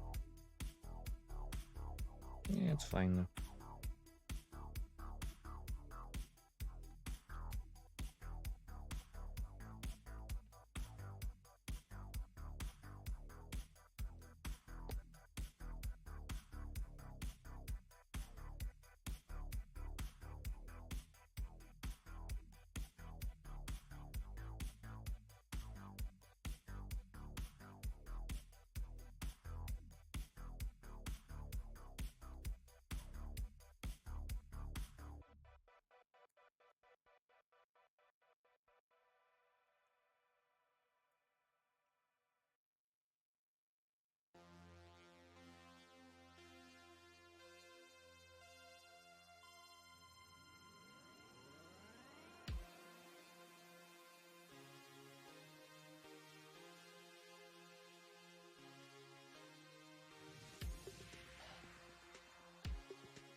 Hey, Doc. How's it going?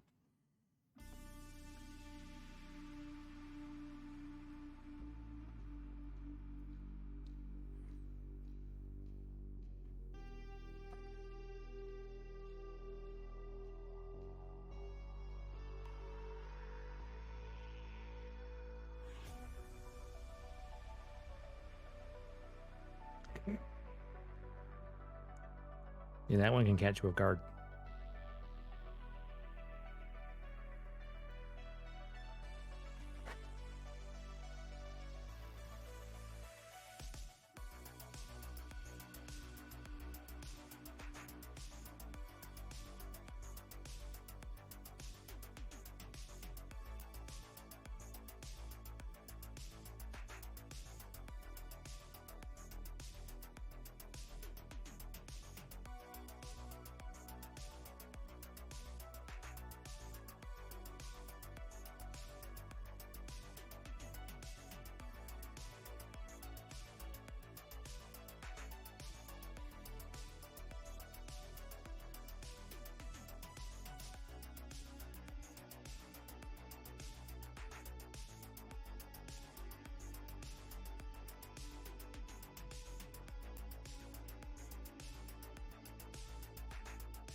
Okie dokie.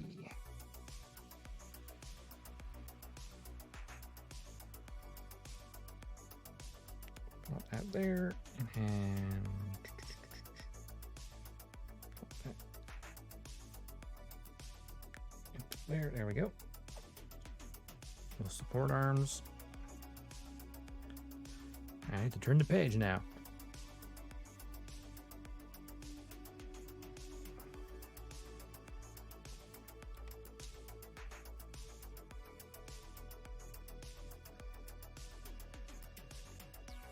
Many parts. So the next part is literally what I expected it would be. So basically we get to this stage and then it's like all the different ways to assemble it, including the actual backpack. Oh, wait a minute.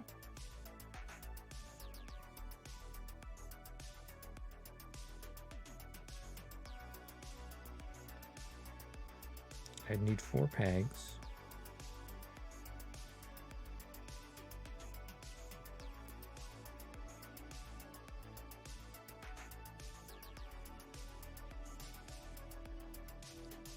So I'd need 5.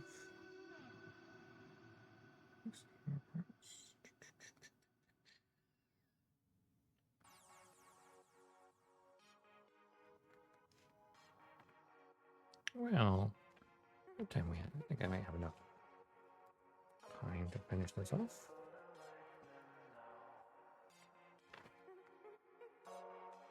Just about.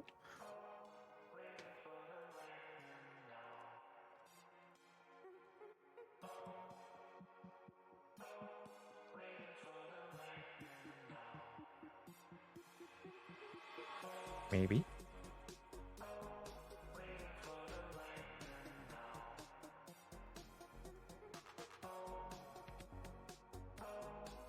It's just all the connector pieces. Oh, and the little wings.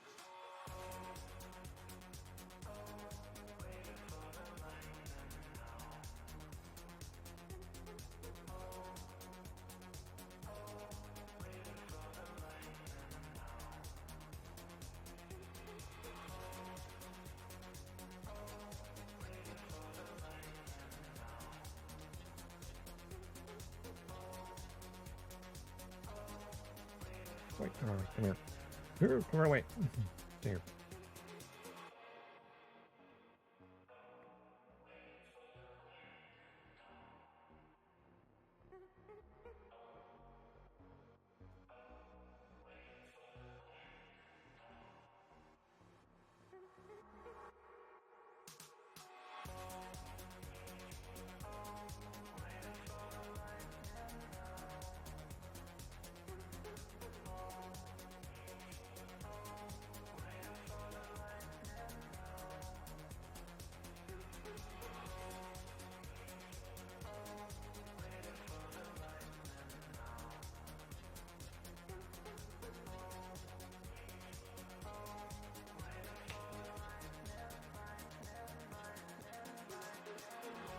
I'm going to leave the little winglets for now.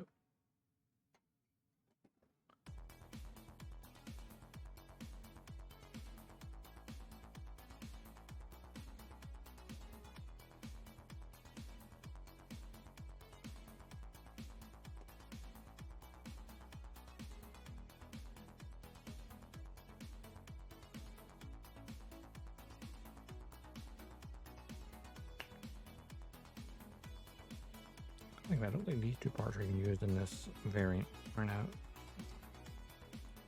So that's fine.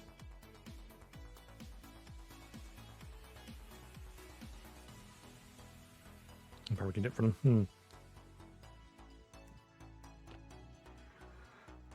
Little wings, they could probably good, yep.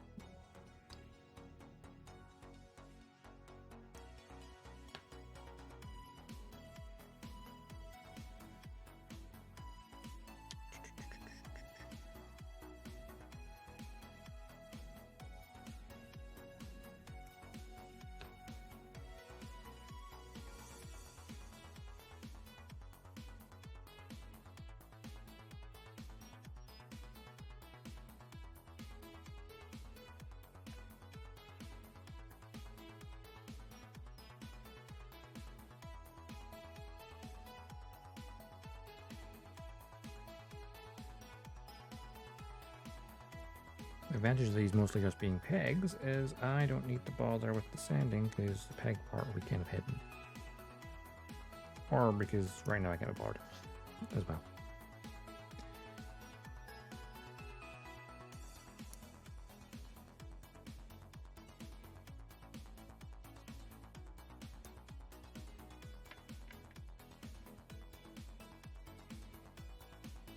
An organizing tray would have been handy, but oh well.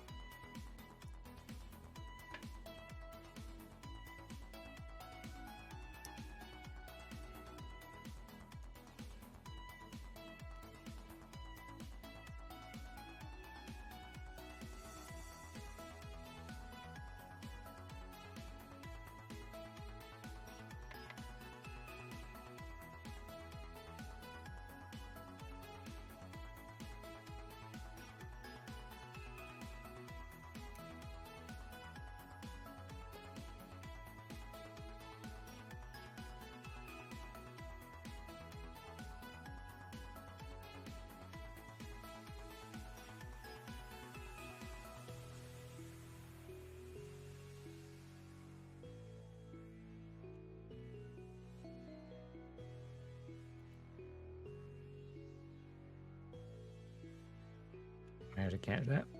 Barely.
Oops, missed my jar.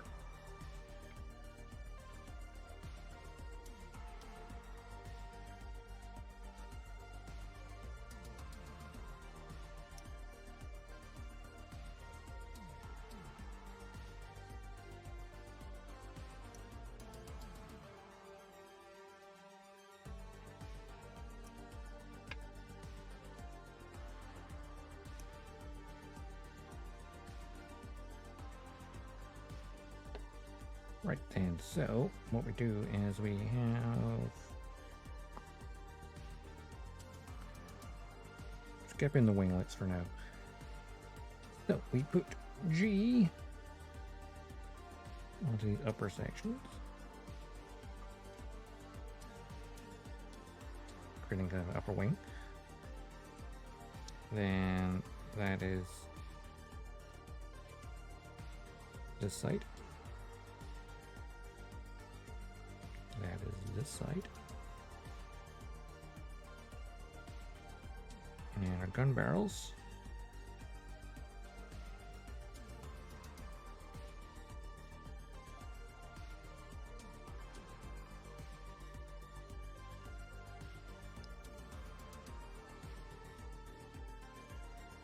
Going to attach to this lovely rack at the top. I like how you can position them slightly differently because they're like 3 holes rather than 4. Or 3 rather than 2. Yeah, actually, no, 4 holes. Okay. You can position them slightly differently. You want to.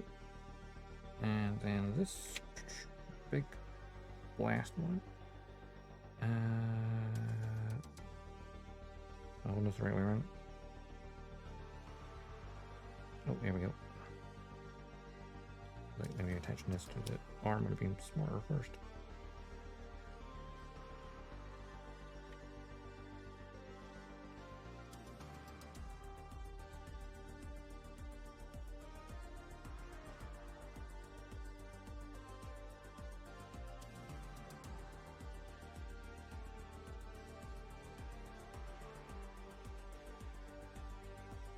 That is very loose.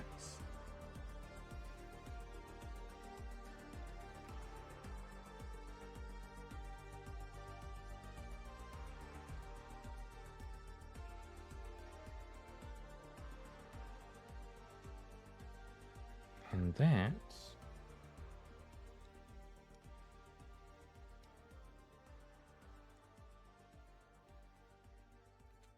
creates a gun barrel strike backpack, which is now, of course, top heavy.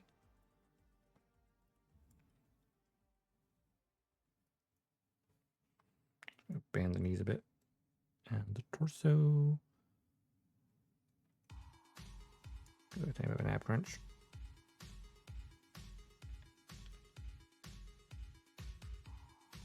Oh, you know what I should do?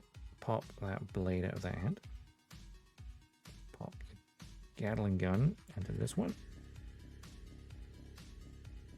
Take the other blade out. And give him his shield.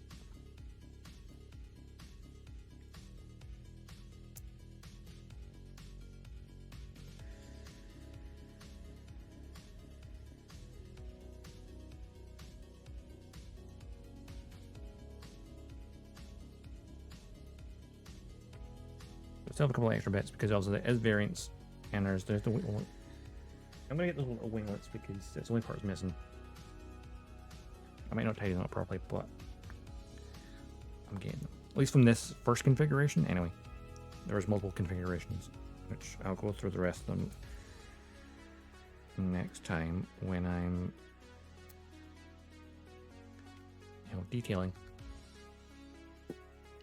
Also, there's one that has the little bits in the wings as well.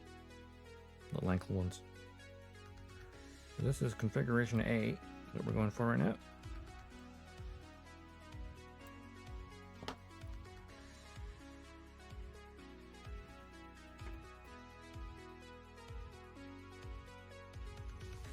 Typically, configuration A doesn't even have the shield.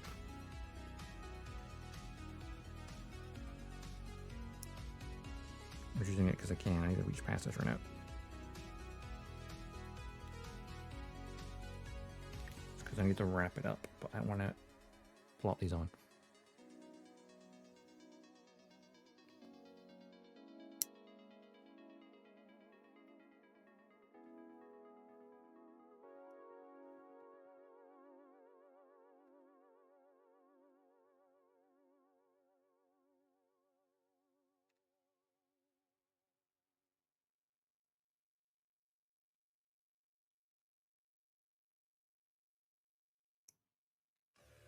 And the cool thing is the gun barrel strike option set, I think, comes out early next year. As in just the barrel. No, it doesn't include the buster weapons. because that's unique to this version. But like that Gatling gun, the Gunbarrel backpack, and of course actually the cockpit of the gun of the core fighter armor, mobile armor. That's what we're known for.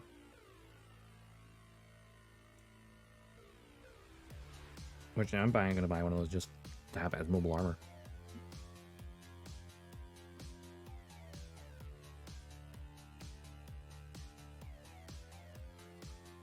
Oh, that's backwards.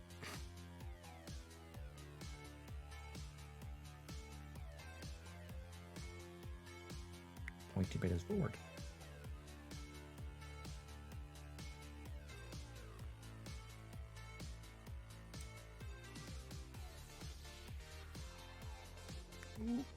I'll definitely get him on action base because he's not going to be very steady.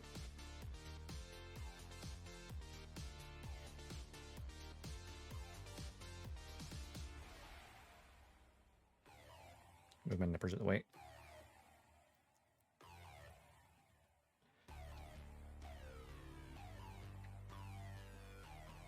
And this is the Gunbarrel Strike. Obviously, I've panel lined the main body already, but I need to. Oh god, the auto focus is so terrible. Autofocus? No.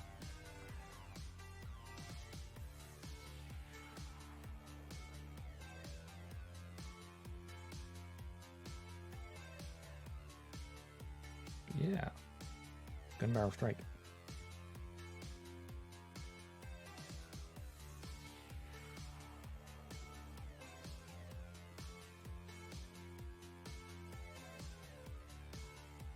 Looking good. So I think I need to do with it still is obviously paneling everything still. Plop on this decal sheet to make it the Gundam Breaker version. Of course. And of course there is like extra little winglets for the legs if you want to do that configuration. And of course it still has the beam rifle and the armor Schneiders left over.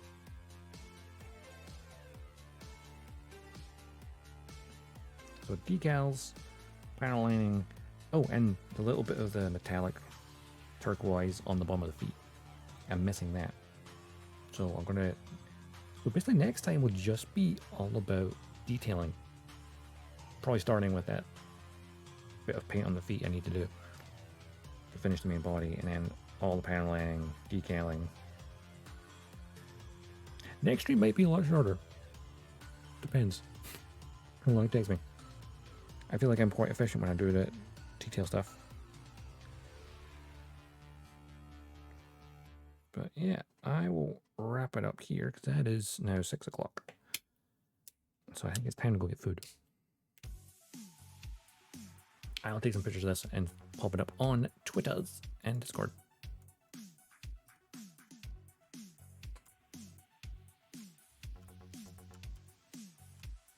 So we can get better views and not my blurry webcam. As for right now, let's see. Minimize that window so I can see better. Because my light's blocking half I need to see.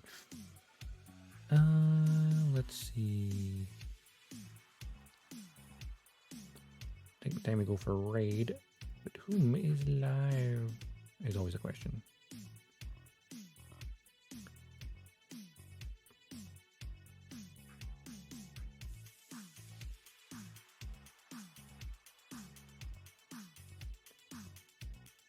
Okay, that's an error from there. That's not helpful. All right. Miniatures and models. Anyone else doing Gunpla? That's always the thing to look for first.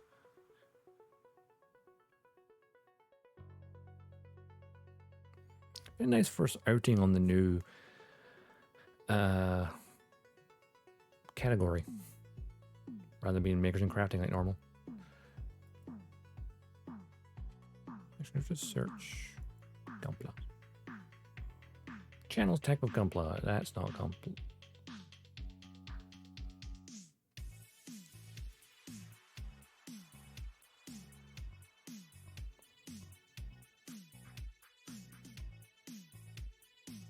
I shall. Alright, we need to go find someone to raid first, though. I'll go check the makers and crafting. Nani? Mecha boy. Telling me to hydrate.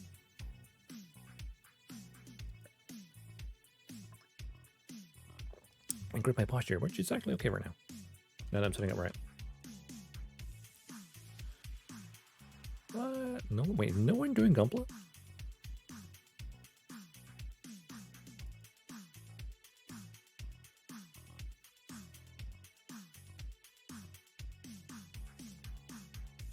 Yeah, still streaming. I'm just literally wrapping up. Who am I going to raid?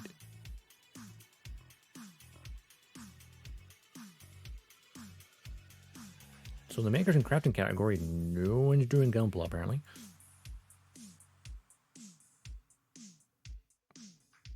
And I didn't see anyone in miniatures and models either.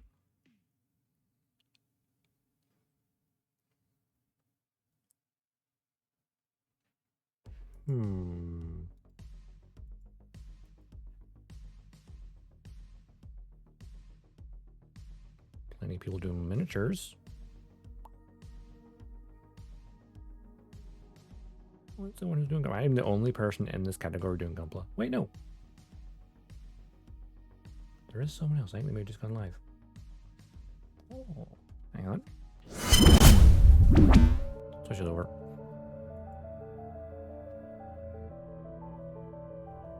Yeah, someone who went live like 9 minutes ago doing Gunpla. So they're, and it looks like they're doing the G-Self.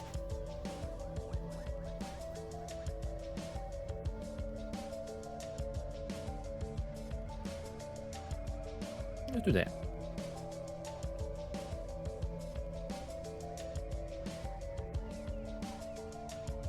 Yeah, let's do that. It's a G Gundam, or G Recco, sorry.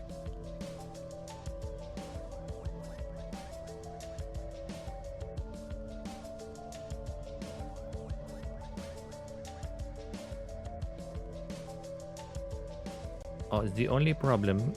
I clicked on the stream, it's now got past the ad. They are speaking French. I understand French.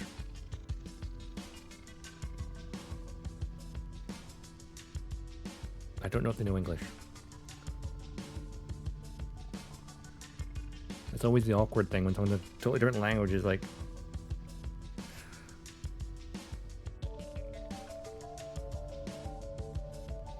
I wish I knew French more. Or... You can speak French? Okay, you have the advantage. Or alternatively, Shin just went live. I just saw his live notification. Shin was here earlier. We should swing by Shin, shouldn't we? I think we should.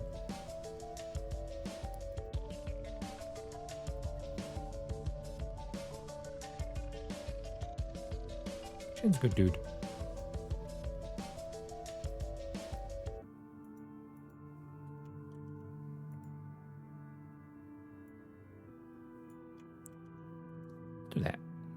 It's easier for me in my one language brain.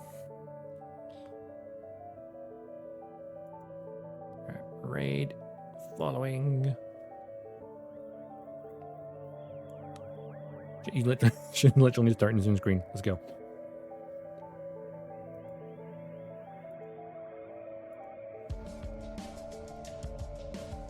Anyway, thanks all for watching. Glad you enjoyed it. I'll be back. Oh, I need to put a schedule for tonight later. Or tomorrow evening. But I'll be back on Saturday. That'll be next stream. And which will be probably more Gundam Breaker, actually. I think I'll only be able to have 2 streams next week, so probably 1 Breaker and then 1 working on finishing this off. I think that's what I'm going to do. So it should make my schedule very easy to do. Just 2 streams, unfortunately. But yeah, have an awesome day, have an awesome week, and as always, I'll see you around the cosmos. Dodgestar, signing out.